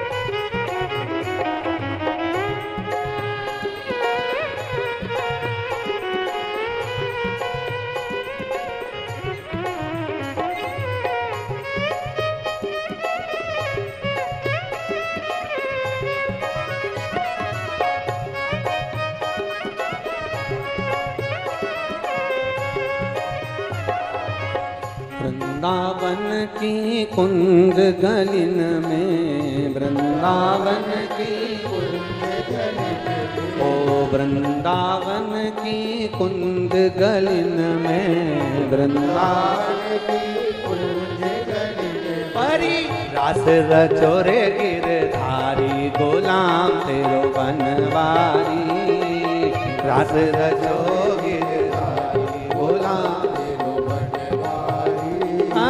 सुन बरसाने वाली गुलाम तेरो बनवारी, सुन बरसाने वाली गुलाम तेरो बनवारी।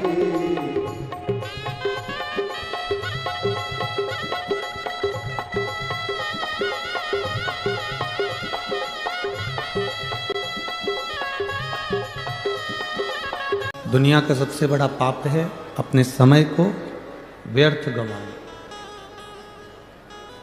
जो परमात्मा ने समय हमको दिया है, जो परमात्मा ने हमको समय प्रदान करा है, वो समय हमारा कर्म के प्रति जागरूक हो। जिस कार्य को हम कर रहे हैं, जिस कर्म को हम कर रहे हैं, उसके प्रति तुम्हारी जागरूकता होना चाहिए, उसके प्रति तुम्हारा समर्पण होना चाहिए। अरे कल जैसा साउंड कर दो भैया।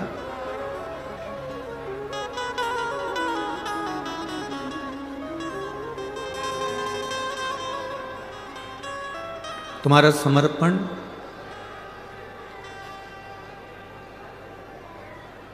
कर्म के प्रति पूर्ण हो।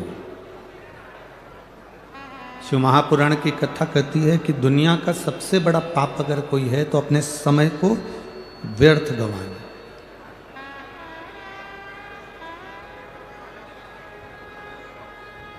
आप अगर अपने घर में व्यर्थ बैठे हुए हो, किसी कार्य के प्रति तुम्हारी जागरूकता नहीं है, किसी कार्य के प्रति तुम्हारी जागरूकता है ही नहीं, तो आप अपने ये ना सोचें कि मैं किसी को अपशब्द कहूँगा तो पाप होता है, या मैं किसी को मार दूंगा तो पाप होता है।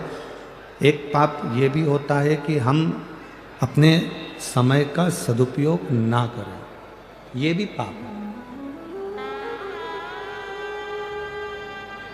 अपने समय को हम श्रेष्ठ जगह पर ना लगाएं, अपने समय को हम श्रेष्ठ जगह पर ना लेकर जाएं, ये भी पाप है।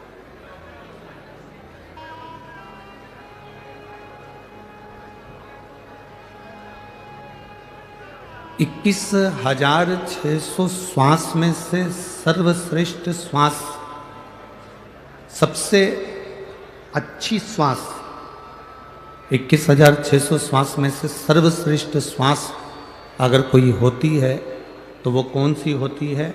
जिसमें हम किसी भूखे को भोजन करा रहे हों, हम किसी प्यासे को पानी पिला रहे हों, या हम किसी दुखी के जीवन में उसके दुख को काटने में साथ दे रहे हों, तब समझना कि हमारी 21,600 श्वास में से वो श्वास श्रेष्ठ है।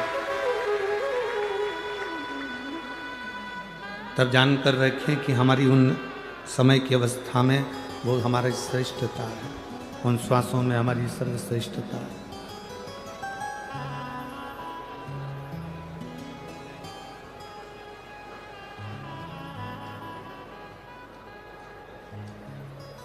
माता पार्वती जी अश्वी मनी घोड़ी बनी लक्ष्मी जी को ज्ञान उपदेश दे रही है। माता पार्वती जी जब लक्ष्मी जी ने आंख में से आंसू बहाए, शिवलिंग पर गए, शिवलिंग से जलाधारी पर गए, जलाधारी पर जब वो अश्रु पड़े और उस अश्रु के पड़ने पर माता पार्वती जी प्रकट हुई, और प्रकट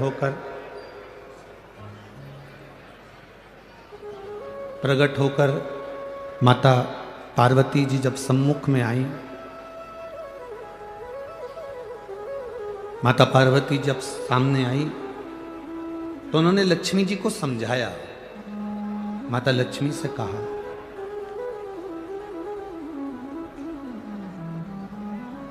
कि लक्ष्मी, तुम्हारे पति ने तुमको श्राप दिया है, तुम्हारे पति ने तुम्हें श्रापित किया है, तुम्हारे पति ने तुमको अश्वी बनने का श्राप दिया, घोड़ी बनने का श्राप दिया।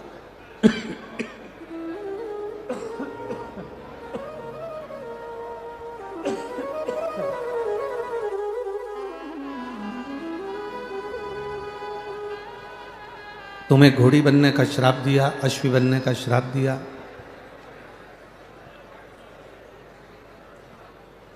लक्ष्मी, तुम इस बात से दुखी ना होइए कि तुम्हारे पति ने तुमको श्राप दिया। अब उन्होंने जो श्राप दिया उसको भूल जाओ। अब कुछ अच्छा करने का प्रयास करो। जो श्राप दिया है अब उसको भूल जाओ। और हम भी आपसे यही कहेंगे कि अगर कोई आपको गाली दे दे, कोई आपको अपशब्द कह दे, कोई आपको ताना दे दे, कोई आपको आड़ा टेढ़ा बोल दे, वो कह दिया, कहने के बाद आप उसको भूल जाइए। उसने कहा, आप उस बात को भूल जाओ।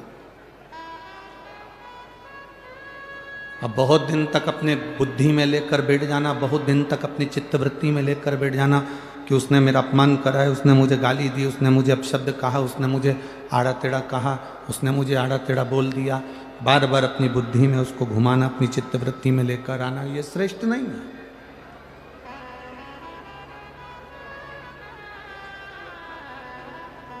इसको श्रेष्ठता नहीं कहेंगे।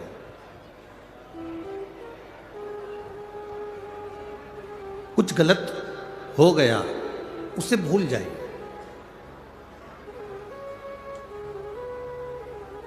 और भूलने के बाद फिर वापिस कुछ अच्छा करने का क्रम करिए। शिव महापुराण की कथा तो यहाँ तक कहती है कि अगर तुमको कोई गाली भी दे देना, अपशब्द भी कह देना, अगर तुम्हें कोई आड़ा टेढ़ा भी बोल देना, कोई आपको अपशब्द कह दे, आड़ा टेढ़ा कह दे, कोई गाली भी दे दे, तो भी शिव महापुराण की कथा कहती है कि आपको उससे बोलचाल बंद नहीं करना। सास ने कुछ शब्द कह दिया, बहू ने कुछ आड़ा टेढ़ा कह दिया, या किसी ने कोई शब्द कह दिया और आपने बोलना चालना बंद कर दिया, शिव महापुराण की कथा कहती है ये कभी ना करें।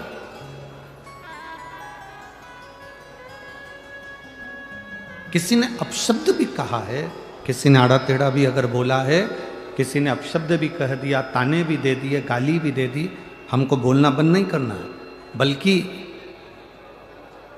हम जैसे रहते थे वैसे ही रहे। कारण क्या होगा? जिसने गाली दी है, जिसने अपशब्द कहा है, जिसने ताना दिया है, तुम्हें उसका जवाब नहीं देना है। तुम तो बाबा पर एक लोटा जल चढ़ाते रहो और हर हर महादेव कहते रहो, जवाब तुम्हारा भोलेनाथ खुद समय आने पर दे देगा। तुम्हें उसका जवाब नहीं देना। तो तुम्हें अपशब्द नहीं कहना है, तुम्हें ताना नहीं देना है, ना तुम्हें गाली देना है, ना तुम्हें अड़े टेढ़ा बोलना।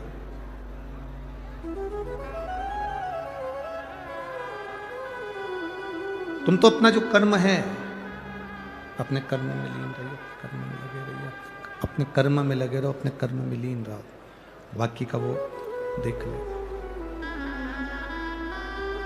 एक बात आपसे पूछना चाहेंगे यहाँ पर धूलिया नगर की सारी माताओं से, और मेरे जितने बहनें बैठी हैं, जीजियाँ बैठी हैं, सभी जीजियों से और सभी मेरे भाइयों से, सभी जीजाओं से हम पूछना चाहेंगे कि ईमानदारी से बोलो, जितना टीचर ज्ञान देते हैं, जितना शिक्षक ज्ञान देते हैं, उससे दुगना ज्ञान आज के जमाने में गूगल और फेसबुक से बच्चे निकाल कर प्राप्त कर लेते हैं। बोलो सही है कि गलत है? ईमानदारी से बोलना, सही है ना? जितना शिक्षक ज्ञान दे रहे हैं, जितना टीचर ज्ञान दे रहे हैं, आज का बच्चा गूगल और फेसबुक पर दिन भर मोबाइल पर जो टीचर पढ़ाते हैं वो बच्चा उसको सर्च कर आधे से ज़्यादा पढ़ाई तो सोशल मीडिया पर पढ़ लेता है। आधे से ज़्यादा पढ़ाई सोशल मीडिया पर पढ़ लेता है। फिर भी हमारे यहाँ, हमारी भारतीय सभ्यता में, हमारे भारत देश की सभ्यता में, हमारे यहाँ शिक्षक, टीचर शंकर और पार्वती का एक रूप माना गया है।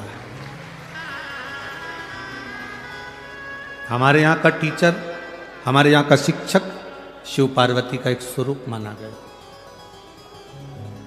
क्यों? बच्चा कितना भी उसको मोबाइल पर पढ़ लेगा, बच्चा कितना भी गूगल पर सर्च कर लेगा, बच्चा कितना भी इंस्टाग्राम पर देख लेगा, या वो अपनी फेसबुक आईडी पर देख लेगा, या पढ़ाई मोबाइल पर कर लेगा, पर उस बच्चे को एक टीचर की साक्षी जरूरी है। जैसे सनातन हिंदू धर्म में भगवान की साक्षी मूल होती है। आप राम जी का भजन कर रहे हैं तो राम की साक्षी आपके सम्मुख में है। आप भगवान कृष्ण का भजन कर रहे हैं तो भगवान कृष्ण की साक्षी आपके सम्मुख में है। आप देवादिदेव महादेव का भजन कर रहे हैं तो भगवान शंकर की साक्षी आपके हृदय में है।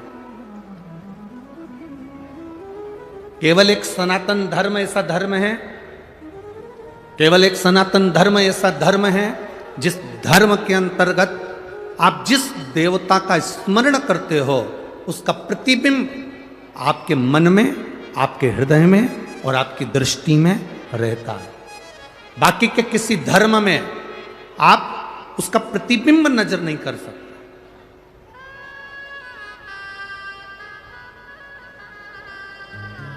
और हमारे सनातन धर्म के अंतर्गत हम अगर शंकर भगवान को जल चढ़ा रहे हैं तो शिव का प्रतीक मानकर हम उसकी पूजन कर रहे हैं। हम बाल गोपाल का अगर पूजन कर रहे हैं तो भगवान राम और कृष्ण का प्रतीक मानकर उसकी पूजन कर रहे हैं। हम दुर्गा भवानी का पूजन कर रहे हैं तो जगत जननी धात्री का प्रतीक मानकर पूजन कर रहे हैं।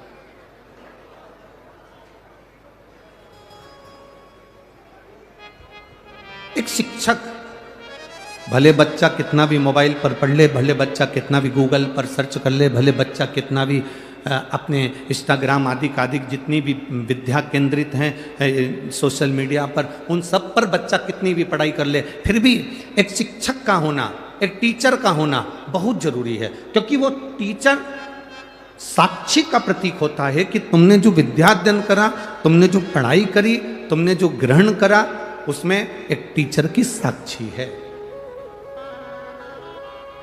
एक शिक्षक की साक्षी है। और मेरा निवेदन आज के टीचर और आज के शिक्षकों से केवल इतना सा निवेदन हमारा है, टीचर और शिक्षक ये कभी ना सोचें कि बच्चे मोबाइल पर पढ़ रहे हैं या गूगल पर पढ़ रहे हैं या ये सोशल मीडिया पर पढ़ाई कर रहे हैं, बल्कि आज के ज़माने के टीचर और शिक्षक का भार और ज़्यादा हो गया है। आज के जमाने के टीचर और शिक्षक का भार ये बढ़ना चाहिए कि अब अगर बच्चे सोशल मीडिया पर पढ़ रहे हैं, बच्चे अगर गूगल पे सर्च कर कर पढ़ रहे हैं, बच्चे अगर मोबाइल पर पढ़ाई कर रहे हैं, तो आज के शिक्षक और आज के टीचर का कार्यभार और ये बढ़ जाना चाहिए कि अब बच्चे अगर मोबाइल पर पढ़ाई कर रहे हैं तो हम हमारे स्कूल में बच्चों को ये सिखाएं कि तुम किसी गलत व्यसन की ओर ना चले जाना, और उनका मोटिवेशन करते रहें, उनको समझाते रहें कि तुम गलत विचारों में ना जा, गलत दृष्टि में ना जा, गलत भाव में ना जा।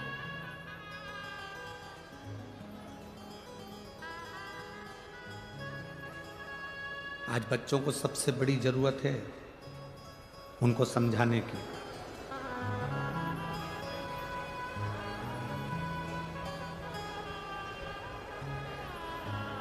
प्रथम गुरु कौन होता है? जम के बोलो जल्दी से। प्रथम गुरु कौन है? माँ। दूसरा गुरु कौन है? पिता। तीसरा गुरु कौन है? शिक्षक। चौथा गुरु कौन है? सतगुरु। पहले नंबर पर है माँ। यहां इतनी सारी बुजुर्ग माताएं बैठी हैं, बूढ़ी बूढ़ी माताएं बैठी हैं, वयो माता बैठी हैं, 60 साल से ऊपर वाली भी बैठी हैं, तो 50 साल से ऊपर वाली भी बैठी हैं। हम दूर नहीं जाएंगे। आपके पास में जो बुजुर्ग माता बैठी हैं, आप उनसे एक बार जरा सा पूछो कि तुम्हारे पास में बैठी हुई बूढ़ी माता ने कौन से कॉलेज से MBA करा है। जितनी बूढ़ी माताएं बैठी हैं इनसे पूछो इन्होंने कौन से कॉलेज से पढ़ाई करी। जितनी बूढ़ी माताएं बैठी हैं 60 से ऊपर, 70, 75, 80, 55, 50, जितनी 50 से ऊपर वाली बैठी हैं इनसे पूछो कि ये कौन से कॉलेज में पढ़ी थी, इनने कौन सी पढ़ाई करी थी, ये कितनी पढ़ी लिखी हैं, ये कितनी विद्वान है। कोई कहेगी हमने तो भैया उस समय का 9वीं तक पढ़ाई करी है, कोई कहेगा हमने 10वीं तक पढ़ा है, कोई कहेगा हमने 12वीं तक पढ़ा है, कोई कहेगा हमने कॉलेज करा है, कोई कहेगा हमने 5वीं पढ़ा है, कोई कहेगा हमने 7वीं पढ़ा है। पर बुजुर्ग माताएं जितनी बैठी हैं इन्होंने भले पढ़ाई करी ना करी, भले ये टीचर थी ना थी, भले ये शिक्षक थी ना थी, पर इन बुजुर्ग माताओं से पूछना इन्होंने अपने बच्चों को जो संस्कार दिया वो आने वाली पीढ़ी नहीं दे सकती। ये बुजुर्ग माताओं ने जो अपने बच्चों को संस्कार दिया है वो आने वाली पीढ़ी नहीं दे सकती है। कई बार बुजुर्ग माताएं कह देती हैं, ए बहू हमारी तो जिंदगी निकल गई बेटा, अब तू देख ले और टिंकल टिंकल लिटिल स्टार देख ले। अब हमारी जिंदगी तो जो निकलना थी वो निकल गई।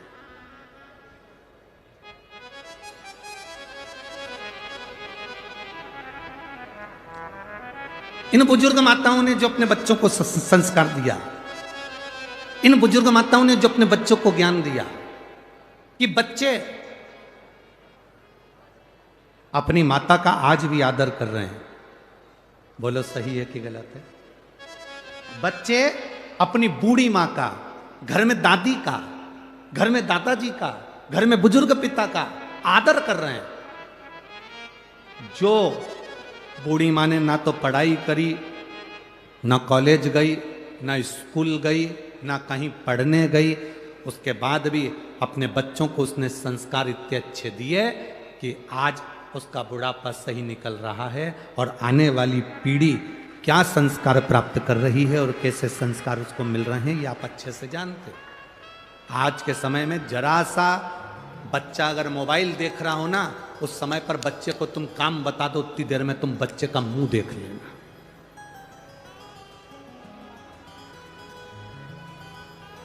बोलो री जी जी सही है कि गलत है?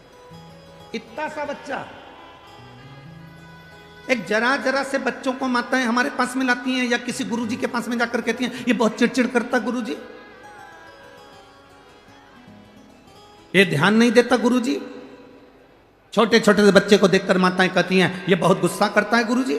इतना सा बच्चा और इतना गुस्सा, इतना सा बच्चा और इतनी चिड़चिड़, कारण क्या है? तुम भी मोबाइल में व्यस्त हो और वो भी मोबाइल में व्यस्त है। ये जितनी बुजुर्ग माताएं बैठी हैं, इन्होंने अपने बच्चों को स्वामी विवेकानंद बनाने का प्रयास करा, रामकृष्ण परमहंस बनाने का प्रयास करा। इन्होंने अपने बच्चों को स्वामी विवेकानंद बनाने का प्रयास करा, रामकृष्ण परमहंस बनाने का प्रयास करा, नामदेव तुकाराम बनाने का प्रयास करा, मीरा कर्माबाई बनाने का प्रयास करा। आज बच्चा जन्म लेता है तो सबसे पहले होड़ लगती है, इसको डॉक्टर बनाना है, इंजीनियर बनाना है, सीए बनाना है, इसको ये बनाना है, इसको वो बनाना है। आप अपने बच्चे को अगर अच्छे से आदमी को आदमी बनाना चालू कर दो तो वो स्वयं डॉक्टर बन जाएगा और इंजीनियर बन जाएगा। आज का व्यक्ति आदमी ही नहीं बन पा रहा, आज का व्यक्ति मनुष्य से मनुष्य ही नहीं बन पा रहा। एक गांव का व्यक्ति एक व्यक्ति गांव में से निकल कर जा रहा था, एक दरवाजे पर पहुंचा, भैया बहुत प्यास लगी है, हमको पानी पिला दो। सेठ जी ने कहा भी कोई हमारा आदमी आने वाला है, वो तुमको पानी पिलाएगा। उसको जाना था, उसने फिर आधे घंटे बाद कहा भैया हमको बहुत प्यास लगी है, हमें पानी पिला दो, हमारा आदमी आता होगा पानी पिलाएगा। उसने फिर कहा भैया मुझे दूसरे गांव जाना है, बहुत प्यास लगी है, पानी पिला दो, हमारा आदमी आएगा वो पानी पिलाएगा। इतने में उस व्यक्ति ने कहा भैया थोड़ी देर के लिए तुम ही आदमी बन जाओ।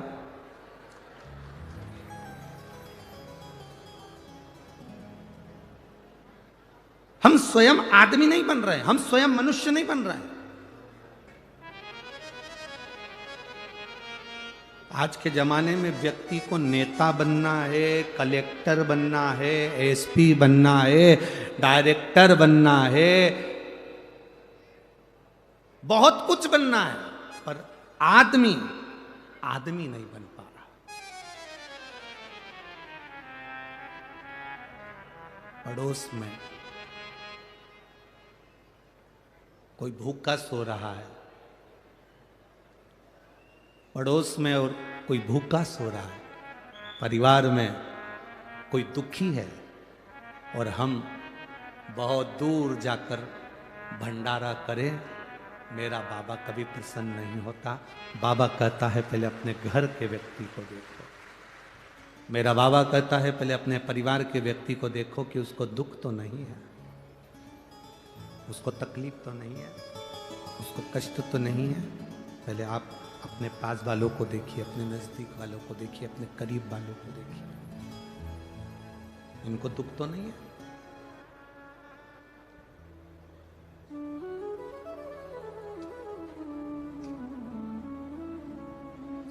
बनो। माँ पहले नंबर का गुरु होती है, प्रथम नंबर का गुरु है माँ, पहले नंबर का गुरु है माँ।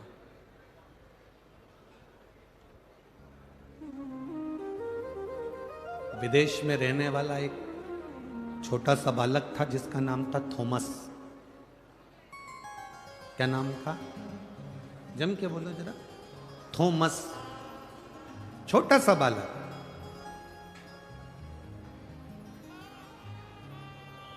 विदेशी स्कूल में विदेश का बालक पढ़ रहा था। थॉमस स्कूल जाता था। आज प्रिंसिपल ने थॉमस को बुलाया, हाथ में एक पत्र पकड़ा दिया, बंद कर कर लिफाफे में पैक कर कर थॉमस को दे दिया। थॉमस, ये पत्र आप अपनी मम्मी को ले जाकर दे देना। थॉमस, ये पत्र आप अपनी आई को ले जाकर दे देना, अपनी माता को ले जाकर दे देना। थॉमस उस पत्र को लेकर अपनी मम्मी के पास गया, आई के पास गया, मां के पास गया। मां से जाकर कहा, मम्मी प्रिंसिपल ने आपके लिए पत्र दिया। थॉमस ने जब मां को पत्र दिया तो उस पत्र को मां ने पढ़ा। बेटे ने पूछा, मां स्कूल के प्रिंसिपल ने पत्र में क्या लिखा है? मां कहती है, पत्र में लिखा है कि तुम्हारा बेटा बहुत ज्यादा विद्वान है, बहुत विद्वान है तुम्हारा बेटा, इसके लायक हमारे स्कूल में टीचर नहीं है। ये बच्चा इतना विद्वान है कि इसके लायक हमारे पास में टीचर नहीं है। इसलिए आपका बच्चा बहुत ज्यादा विद्वान है, इस बच्चे को आप हमारे स्कूल से निकाल लो, इसकी टीसी ले जाओ और निकाल कर इसको जो विद्वानों का स्कूल हो उसमें इसको भर्ती करा, इसको एडमिट करो। अब माँ ने लिफाफा बंद करा, पैक करा, लॉकर में रख दिया ड्रॉज में, और माँ अपने बच्चे से कहती है तेरे लायक वो स्कूल नहीं है क्योंकि तू बहुत विद्वान है, इंटेलिजेंट है, इसलिए अब तू एक काम कर, घर में पढ़। थॉमस घर में पढ़ने लगा। मां पढ़ी लिखी नहीं थी पर बच्चे के सामने बैठी रहती थी। रसोई घर में रसोई बनाती और भोजन बनाने के बाद अपने बच्चे को टाइम देती। कपड़े धोने के समय पर कपड़ा धोती, अपने बच्चे को समय देती। बच्चे से कहती बेटा पढ़ो, मैं बैठी हूं, तुम जो सुनाओगे मैं सुनूंगी। माँ ने अपने बच्चे को आज तक नहीं बताया कि मैं कौन सी क्लास तक पढ़ी हूं, मुझे नहीं मालूम। थॉमस की माँ ने एक बार भी नहीं कहा कि मैं कौन सी क्लास तक पढ़ी हूं, तुम पढ़ो और मुझे सुनाओ। थॉमस ने घर में पढ़ना प्रारंभ करा, पढ़ते पढ़ते अपनी माँ को सुनाना प्रारंभ करा। माँ समझती थी, नहीं समझती थी, आता था, नहीं आता था, पर माँ सुनती थी। सुनते सुनते सुनते सुनते थॉमस बड़ा हो गया, विद्वान हो गया, और बड़ा हुआ। समय आया और एक दिन थॉमस की माँ शांत हो गई, थॉमस की माँ मर गई, और उस थॉमस ने इतना रिसर्च करा, ऐसा वैज्ञानिक बना जिसने हमारे घर में जो बल्ब लगता है, जो ट्यूबलाइट लगती है, उसकी खोज उस थॉमस ने कर दी। उस थॉमस ने बल्ब की खोज कर दी, ट्यूबलाइट की खोज कर दी, उस लाइट की खोज थॉमस ने करी। अब एक दिन थॉमस अपने घर में घूम रहा था, उसने ड्रॉज खोला, ड्रॉज में से लेटर निकला कि ये तो मेरे प्रिंसिपल ने मेरी मम्मी को दिया था। इस लेटर को मैंने पढ़ा नहीं था, मम्मी बोल रही थी कि इसमें ऐसा ऐसा लिखा है, तू बड़ा विद्वान है और ये स्कूल और टीचर तेरे लायक नहीं है। थॉमस ने उस लेटर को निकाला, उस लिफाफे को खोला, उस पत्र को पढ़ा, तो थॉमस ने पत्र में क्या पढ़ा कि तुम्हारा बच्चा माइंड से कमजोर है, तुम्हारा बच्चा मूर्ख है, इसको कहीं पागल खाने में जमा करिए, ये बच्चा यहां पढ़ने के लायक नहीं है, इसको यहां से टीसी निकालो और कहीं ले जाकर इसको पागल खाने में जमा करो। मां ने उस पत्र को छुपा दिया, और पत्र को छुपाने के बाद मां ने अपने बेटे को उज्जवल बनाने का प्रयास करा, जैसे थॉमस की मां ने उज्जवल बनाने का प्रयास करा, वो उज्जवलता तुम में आना चाहिए। स्कूल के टीचर कह दें कि तुम्हारा बच्चा नालायक है, स्कूल के टीचर कह दें कि तुम्हारा बच्चा बेकार है, और तुम उसको मान लोगे, और तुम अपने बच्चों को वो उपाधि देने लगते हो कि तुम पढ़ नहीं सकते, तुम्हें ये नहीं आता, तुम्हें वो नहीं आता। बल्कि बच्चों को कहना चाहिए तुझ में वो एनर्जी है बेटा, मुझे विश्वास है कि तेरा मैथ बहुत अच्छा है। बच्चा कहता मेरा मैथ अच्छा नहीं है, बच्चा कहता मेरी विज्ञान अच्छी नहीं है, बच्चा कहता मेरी अंग्रेजी ठीक नहीं है, उस बच्चे को तुम्हें कहना मैंने तेरी राइटिंग देखी है, तो बहुत अच्छा लिखता है, तो बहुत अच्छा पढ़ता है, मेरा विश्वास कहता है तुम मैथ में सबसे ज़्यादा नंबर ला सकता है, ये मेरा भरोसा कहता है। वो बच्चे का आप बल बढ़ाओगे, परंतु आप टीचर कह देते हैं कि ये बच्चा इसमें कमजोर है, ये बच्चा ऐसा है, और आप उस बच्चे को वही कहना चालू कर देते हैं तुझमें तो अकल ही नहीं है, तू तो नालायक है, तू तो पढ़ता ही नहीं है, ध्यान देता ही नहीं है, तू तो विद्वान है ही नहीं। सुबह से शाम तक हर घर की माँ अपने बच्चे के पीछे ऐसी पड़ी रहती है, ऐसी पड़ी रहती है। पहले की माताएं अपने बच्चों के पीछे ऐसे नहीं पड़ती थी, बैठती थी, काम करती जाती थी, बच्चा लिखता जाता था, काम करती जाती थी, बच्चा पढ़ता जाता था। और पहले भी कलेक्टर होते थे, पहले भी एसपी होते थे, पहले भी डीएसपी होते थे, और आज भी कलेक्टर हैं, और आज भी एसपी और डीएसपी।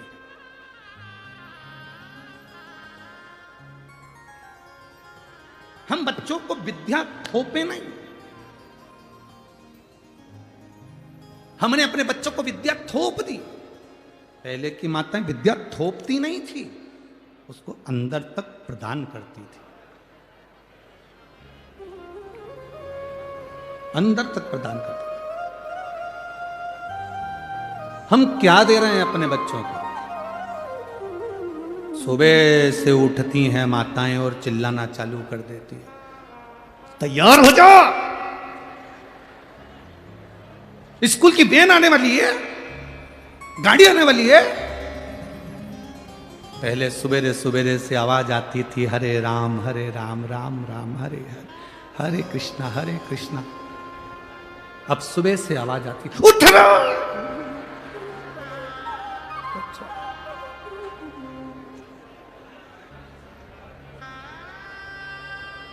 बच्चा उठे कि नहीं उठे, उसका बाप जरूर उठ जाता है। जब इतनी तेज तेज चंद्र घंटा बजाएगी तो फिर तो उठना ही पड़ेगा। पिता जरूर उठ जाता, और पिता उठा। पिताजी ने चिल्ला कर कहा, क्यों चिल्ला रही है सुबह सुबह से? स्कूल की वैन आने वाली है, अभी तक उठा नहीं है, उठाओ इसको।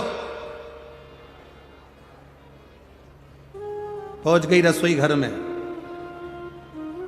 बाप अपने छोरा छोरी को उठा रहा, उठ जा बेटा, मम्मी आती होगी, उठ जा। पहले के जमाने में डराते थे, बाऊ आता होगा। आज के जमाने में डराना हो सास को तो कह दो बहू आती होगी, वैसे डर जा बेचारा। अब उठ जा, पिताजी कह रहे मम्मी आएगी, उठ जा। बच्चा उठा, आया, धोया, स्कूल जाने की तैयारी। किचन में, रसोई घर में घर की माँ काम कर रही है, 25 बार बर्तन को सुबेरे सुबेरे गिरा दिया। सास उठ गई, सास ने कहा, बेटा क्या हो गया? बस इसको स्कूल भेजना, अभी तक नहाया नहीं है।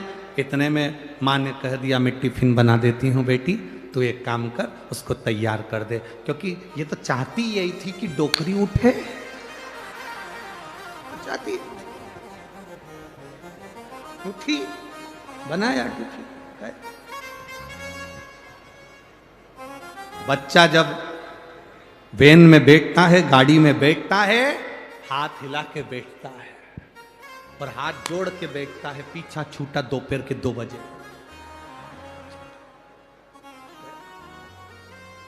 कहां?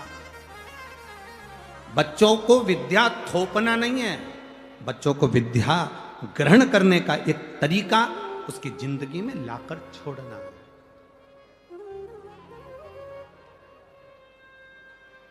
स्कूल कॉलेज में जो तुमने सीखा, मरते दम तक तुम्हारे काम आया कि नहीं आया?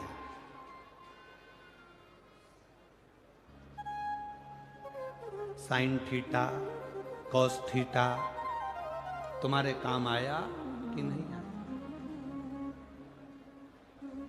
स्कूल में, कॉलेज में जो तुमने सीखा वो तुम्हारे काम आया कि नहीं आया, ये पता नहीं। पर शिव महापुराण की कथा जरूर कहती है, जो तुमने अपने घर में अपनी मां से, अपने पिता से जो संस्कार ग्रहण करे हैं, वो मरते दम तक तुम्हारे काम आते हैं। आखिरी तक तुम्हारे संस्कार तुम्हारे काम आएंगे। आज के समय में शिक्षक का दबाव और होना चाहिए कि हमारे स्कूल के बच्चे, हमारे क्लास के बच्चे, एक टीचर का यह प्रभाव होना चाहिए कि मेरे क्लास के बच्चे, मेरे स्कूल के बच्चे कोई व्यसन में ना जाए, कोई गलत संगत में ना जाए। ये बच्चे बहुत जरूरी है हमारा।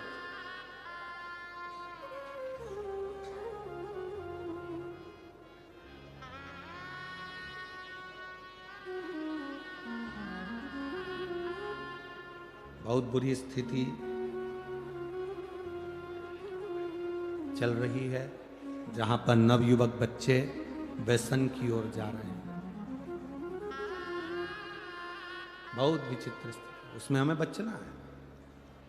और मत बुरे कर्म कर बंदे, वरना पछताएगा। भगवान की आंखों से तू बच नहीं पाएगा, तू बच नहीं पाएगा। अरे ओ अज्ञानी मत करना दानी, अरे ओ अज्ञानी मत करना दानी। तेरे कर्म का फल भी तू ही पाएगा, जैसा किया तूने तेरे आगे आएगा, मत बुरे कर्म कर बंदे, वरना पछताएगा। भगवान की आंखों से तू बच नहीं पाएगा, तू बच नहीं पाएगा।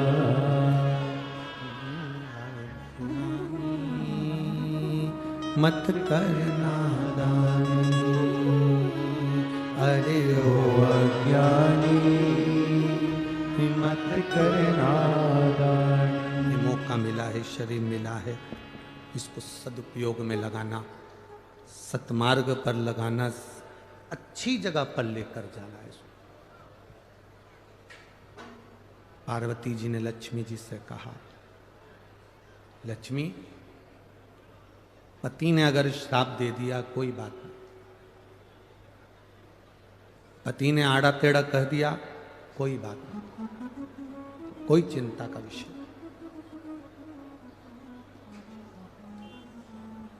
सास अपशब्द कह दे, दिल में लेकर कभी मत जाओ।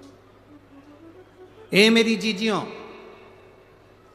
जितने इस आस्था चैनल के माध्यम से कथा सुन रहे हैं, जितने फेसबुक के माध्यम से कथा सुन रहे हैं, यूट्यूब पर सुन रहे हैं, और इस पंडाल में आज कम से कम इस पूरे प्रांगण में 8 से 9 लाख लोग भक्त भरे पड़े हैं।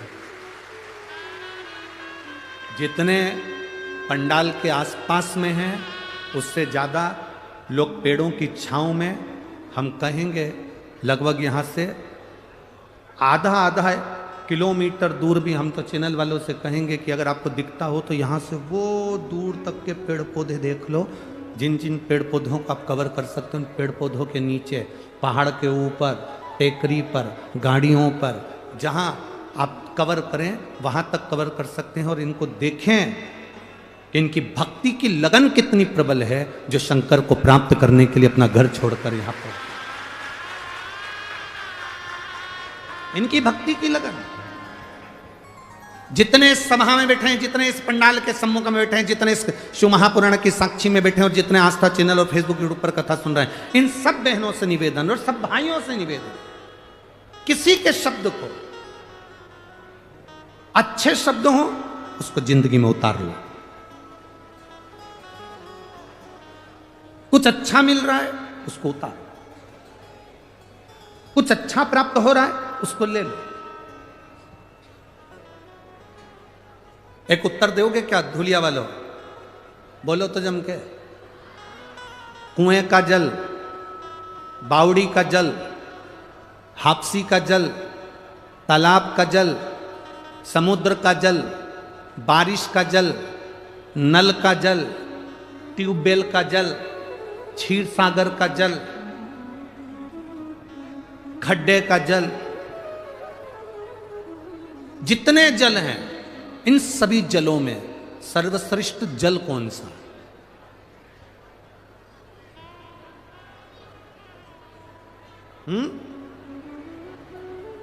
तालाब का जल, बावड़ी का जल, हापसी का जल, ट्यूबवेल का जल, कुएं का जल, बारिश का जल, खड्डे का जल, समुद्र का जल, सागर का जल, कूप का जल, कुएं का जल, इन सभी जलों में श्रेष्ठ जल कौन सा है? अगर आप अंदाजा लगाएंगे तो आपके स्मरण में आएगा, इसमें सर्वश्रेष्ठ जल अगर कोई सा होता है तो वो समुद्र का जल होता है। कारण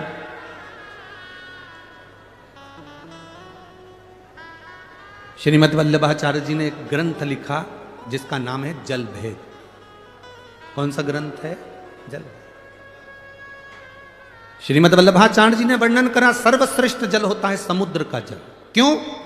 कुएं के जल में कचरा डालोगे तो वो कुएं में सड़ता रहेगा, बावड़ी में कचरा डालोगे वो सड़ता रहेगा, ट्यूबवेल में कचरा डालोगे सड़ता रहेगा, खड्डे में कचरा डालोगे सड़ता रहेगा, नदी में कचरा डालोगे सड़ता रहेगा, सरोवर में कचरा डालोगे सड़ता रहेगा। पर समुद्र में अगर कचरा डाला है तो समुद्र की लहरें उस कचरे को किनारे पर लगा देती हैं, वापिस किनारा दे देती हैं।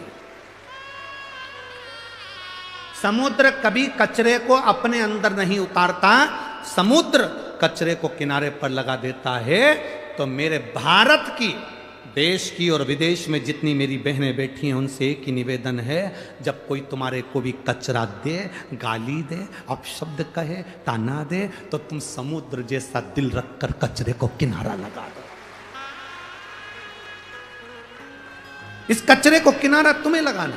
अपशब्द कहने वाले का अपशब्द हमारे दिल में नहीं रखना। समुद्र कचरे को अंदर नहीं रखता। फिर कहा समुद्र श्रेष्ठ क्यों है? तो कहा समुद्र इसलिए श्रेष्ठ है, समुद्र में सोना डालो, चांदी डालो, हीरा डालो, पन्ना डालो, समुद्र कभी किनारे नहीं लगाता। समुद्र अपने अंदर उतार लेता है। जब शिव महापुराण रूपी हीरा मिले, कोई अच्छी ज्ञान की बात कहे तो उसको अपने अंदर उतार कर रख लो। फिर कहा समुद्र का जल श्रेष्ठ क्यों है? तो कहा समुद्र का जल श्रेष्ठ इसलिए है क्योंकि समुद्र जब चंद्र बढ़ता है तो समुद्र उछलता है। बोलो री जी सही है कि गलत है? चंद्र बढ़ता है, समुद्र उछलता है। चंद्र घटता है, समुद्र बैठ जाता है। समुद्र से हमें अपने को समुद्र जैसा बनाना है। जब किसी को बढ़ता हुआ देखो तो इतने खुश हो जाओ कि भगवान इसको और ऊपर पहुंचाना, और उन्नति देना। और चंद्र घटता है तो समुद्र घटता है। जब किसी को दुखी देखो, किसी को घटता हुआ देखो, तो तुम्हारा दिल भी घटना चाहिए, तुम्हें भी नम्रता आना चाहिए। समुद्र क्यों अच्छा है? तो समुद्र इसलिए अच्छा है क्योंकि समुद्र खारा होता है, सच बोलने वाला हमेशा बुरा होता है। देश विदेश में बैठी हुई मेरी माताओं को, मेरी बहनों को, मेरी जीजियों को, मेरे जीजाओं को, मेरे बच्चों को, मेरी बेटियों को मैं निवेदन करूंगा इस व्यासपीठ से, महालक्ष्मी शिव महापुराण की कथा धूलिया नगर से चल रही है। आज सबसे ज्यादा केस अदालत में, सबसे ज्यादा अगर केस हैं तो प्रॉपर्टी के केस नहीं हैं। आज अदालत में सबसे ज्यादा केस अगर कोई चीज के नहीं, अगर किसी के मर्डर के केस नहीं है, किसी प्रॉपर्टी के केस नहीं है, जमीन जायदाद के केस नहीं है, भाई भाई के केस नहीं है। आज पूरे भारत की अदालत में सबसे ज्यादा केस हैं तो तलाक के केस हैं।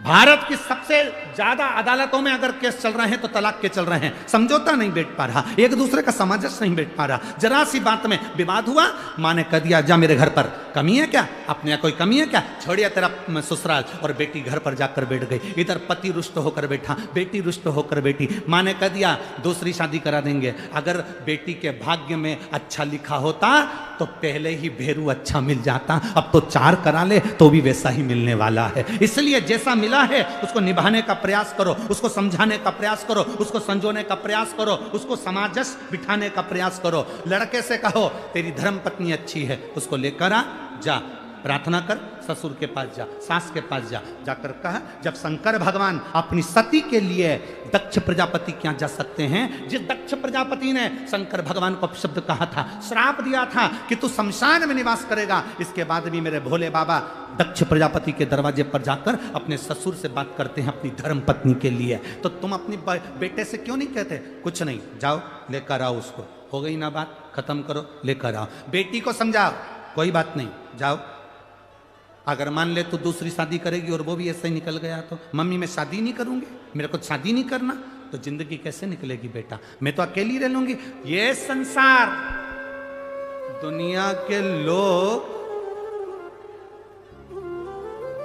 एक किसी की मुर्गी रोड पे मिल जाए तो वो मुर्गी ले जाए, तो आज का व्यक्ति किसको छोड़ रहा है संसार में? किसको छोड़ रहा है? संभलो, अपनी जिंदगी को सार्थक बनाने का प्रयास करो। समझाओ बेटों बेटियों को, ज्ञान दो अपने बच्चों को, भड़काओ नहीं, अपशब्द मत कहो, ताना मत दो, समझाने का प्रयास करो। हो सकता है बेटा जिंदगी में यही लिखी हो, किस्मत में ऐसा लिखा हो, भाग्य के आगे किसकी चली। समझाओ। हम समझाते नहीं हैं, हम उल्टा अग्नि में घी और डाल देते हैं। मत जा तू तो रहने दे, अच्छा है, क्या करेगी जाके, क्या करेगा जाके, हम उल्टा घी। समझाओ। जितना ज्ञान दे सकते हो दो। लोग कहते हैं गुरुजी आप शिव पुराण तो कम करते हो, बाकी की बातें ज्यादा करते हो। हमने कहा शिव पुराण सुनते सुनते तो तुम्हारी जिंदगी निकल गई। गीता प्रेस गोरखपुर के शिव पुराण घर में लिया और 25 बार पढ़ लो। पर जो जरूरी है, शंकर भगवान ने अपने जीवन में, दक्ष प्रजापति ने शंकर भगवान को श्राप दिया तो भी शंकर भगवान उनके दरवाजे पर गए। सती माता जलकर भस्म हो गई तो भी शंकर भगवान उनके द्वार पर गए। कभी उन्होंने विरोधाभास नहीं पाला, कभी उन्होंने अपशब्द नहीं कहा, कभी उन्होंने ताना नहीं दिया, कभी उन्होंने गाली नहीं दी। समुद्र जैसे बन जा। कोई ने अपशब्द कह दिया, यहां से सुना, यहां से निकाल। कुंडल काय के लिए पहनते हैं हम? आप लोग कुंडल काय के लिए पहनते हो? सुंदर दिखने के लिए। अरे बोलो तो जम के। कानों में कुंडल काय के लिए पहनते हो? सुंदर दिखने के लिए नहीं। कुंडल इसलिए पहना जाता है कि कानों में छेद हो जाएगा, अच्छी बात आएगी तो सीधे कानों में जाएगी, बुरी बात आएगी तो कुंडल में जो छेद है उसमें से आर पार हो जाएगी, अंदर नहीं जाएगी। अपने भीतर हम क्यों लेकर जाएं अपशब्दों को? अपने भीतर हम क्यों लेकर जाएं आड़ी तड़ी बातों को? कुछ श्रेष्ठता लेकर जाएं, कुछ अच्छा लेकर। लक्ष्मी, पार्वती जी कर रही हैं अपने पति ने तुम्हें श्राप दे दिया और तुम दुखी हो गई। दुख नहीं, अगर आप शब्द किसी ने कहा है, ताना किसी ने दिया है, गाली किसी ने दी है, आड़ा टेढ़ा किसी ने बोला है, तो उसका जवाब देवादिदेव महादेव ने दिया है। एक पत्र आया है, देखिए।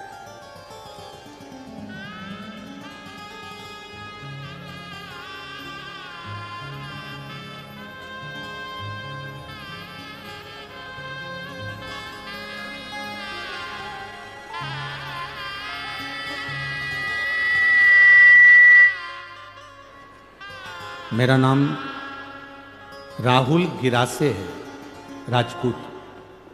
सो विशाली गिरासे, राजपूत, गांव नवापुर, जिला नंदुरबार, महाराष्ट्र। मेरा मोबाइल नंबर ये है। कहीं बैठी हो तो हाथ हिला सकती हैं। अगर कहीं बैठी हो तो हाथ हिला सकती हैं। श्री राहुल गिरासे, सो विशाली गिरासे, नवापुर, जिला नंदुरबार, महाराष्ट्र। मोबाइल नंबर ये है। कहीं बैठी हैं? अच्छा ठीक है, हाथ हिला दो एक बार। हाँ ठीक है, ठीक है। गुरुजी, मेरी बेटी धृति की उम्र 5 महीने है। 2 महीने पहले 25 जुलाई को मेरी बेटी धृति के ब्रेन में इन्फेक्शन हो गया। कई लोगों ने उसको ब्रेन हेमरेज कहा। अब बेटी 5 महीने की है, 2 महीने की बेटी का ब्रेन खराब हो जाना, ब्रेन हेमरेज हो जाना या ब्रेन में पस पड़ जाना, नसें काम नहीं करना, पूरा मेरी बेटी ने काम करना बंद कर दिया, उसका दिमाग काम नहीं करता था। तो मेरी बेटी जब 2 महीने की, उसको ले जाकर हॉस्पिटल में भर्ती करा। डॉक्टरों ने उसका ब्रेन खराब बता दिया, उसका ब्रेन में ट्यूमर टाइप का बता दिया। उसको एडमिट करा, उसका ब्रेन काम करना बंद कर दिया तो उसको वेंटिलेटर पर डाल दिया। वेंटिलेटर पर डाला। मेरी बेटी को डॉक्टर ने कह दिया हम वेंटिलेटर पर से इस लड़की को हटाएंगे और 2 या 3 घंटे बाद तुम्हारी बेटी मर जाएगी, इसकी श्वास नहीं चलेगी क्योंकि इसका ब्रेन ट्यूमर फट चुका है। अब 2 महीने की बच्ची का ब्रेन बेकार हो जाना, क्या स्थिति होगी? गुरुदेव, हमने भी डॉक्टर से कह दिया, डॉक्टर साहब अगर मेरी बेटी को कुछ हुआ तो ये सारे मेरे हॉस्पिटल में जितने लोग खड़े हैं ये कहते हैं कि तू शंकर के मंदिर जाती है, तू शंकर जी को जल चढ़ाती है, तू सीहोर वाले बाबा को इतना मानती है, और तेरी बेटी जैसे ही वेंटिलेटर से उठेगी वैसे ही उसके 2 घंटे में 3 घंटे में प्राण छूट जाएंगे, डॉक्टर कह रहा है। कहाँ है तेरा बाबा, कहाँ है तेरा शिव? मैंने अपने परिवार वालों से कहा कि मेरे घर पर रुद्राक्ष रखा है, उस रुद्राक्ष को पानी में गला दो और शिव जी को चढ़ाकर ला दो। रात भर का इंतजार नहीं कर सकते तुम तो अभी की अभी पानी में डाल दो। रात भर अगर पानी में डालेंगे तो समय लगेगा। बेटी को सीहोर का लाया हुआ रुद्राक्ष पानी में डालकर शंकर जी को चढ़ाकर बेटी को तुरंत उसी जल को उठाकर शिव जी का चढ़ा हुआ बेटी के मुख में दिया। गुरुदेव, डॉक्टर ने तो कह दिया था कि ये 3 घंटे में मर जाएगी, इसको ले जाओ। हम वेंटिलेटर पर से उतार कर लड़की को लिया है। उसका ब्रेन ट्यूमर फट चुका था, ब्रेन खराब हो चुका था। डॉक्टर के हिसाब से इसका ब्रेन काम नहीं कर रहा था, पर हम उस बेटी को अपने घर लिया है। डॉक्टर ने कहा इसको ले जाओ क्योंकि मरेगी तो सही, इसको लेकर जाओ। हम बेटी को घर लाए। हर 10 मिनट में हमने बेटी को रुद्राक्ष का जल दिया और बाबा से कहा, वो सीहोर वाला महाराज कथा में कहता है कि तेरे पर कर अगर भरोसा कभी टूटता नहीं है। अगर वो कहता है तो शिव कहता है बाबा टूटने मत देना। आज मेरी बेटी गुरुदेव बाबा की कृपा से पूर्ण तरह से स्वस्थ है, उसका ब्रेन काम कर रहा है और मेरी बेटी मरी नहीं। मैं उसको लेकर आई हूँ। बच्ची को लाई हो, थोड़ा सा ऊंचा कर दो। चैनल वाले उसको क्लोज कर कर आस्था चैनल पर और उस पर दिखा सकते हैं।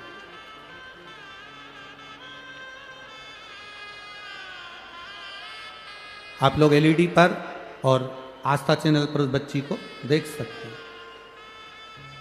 हर हर महा बैठिए।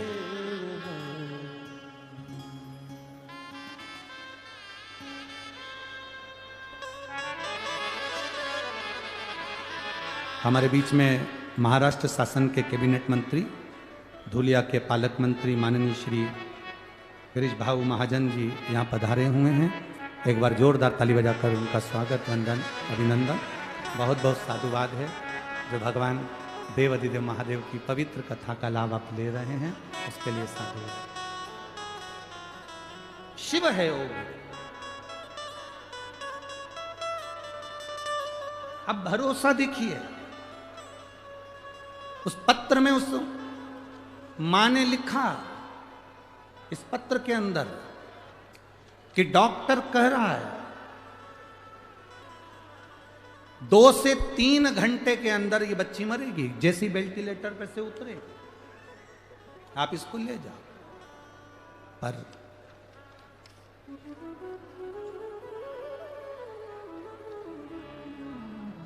शंभु शरणे मांगो घड़ी है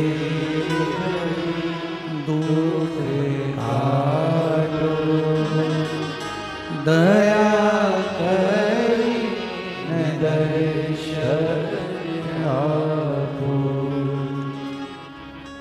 दया करी न दर्शन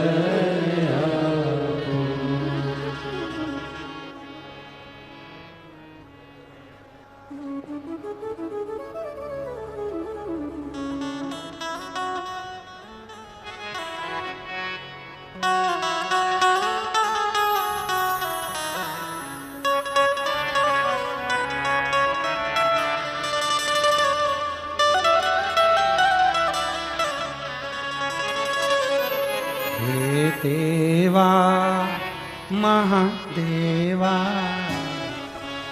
आप भी बोलो एक बार, पहले आप लोग भी बोलेंगे साथ में, उसके बाद में भजन। हे देवा हे देवा महादेवा, हे देवा महादेवा। सारी उम्र करूं तेरी सेवा, बाबा जी मेरी लाज रखना, बाबा जी मेरी लाज रखना, ओ बाबा जी मेरी लाज रखना, बाबा जी मेरी लाज रखना। हे देवा महादेवा, हे देवा महादेवा, हे देवा महादेवा, हे देवा महादेवा। सारी उम्र बाबा जी मेरी लाज रखना, बाबा जी मेरी लाज रखना। ओ भोले जी मेरी लाज रखना, बाबा जी मेरी लाज रखना।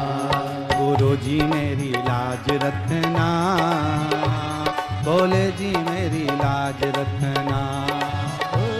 गुरु जी मेरी लाज रखना, भोले जी मेरी लाज रखना। हाँ देवा मेरे देवा, हाँ देवा महादेवा, हाँ देवा महादेवा, महादेवा महादेवा। सारी उम्र करूं तेरी सेवा, बाबा जी मेरी लाज रखना, भोले जी मेरी लाज रखना। ओ बाबा जी मेरी लाज रखना, भोले जी मेरी लाज रखना। शंभो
हो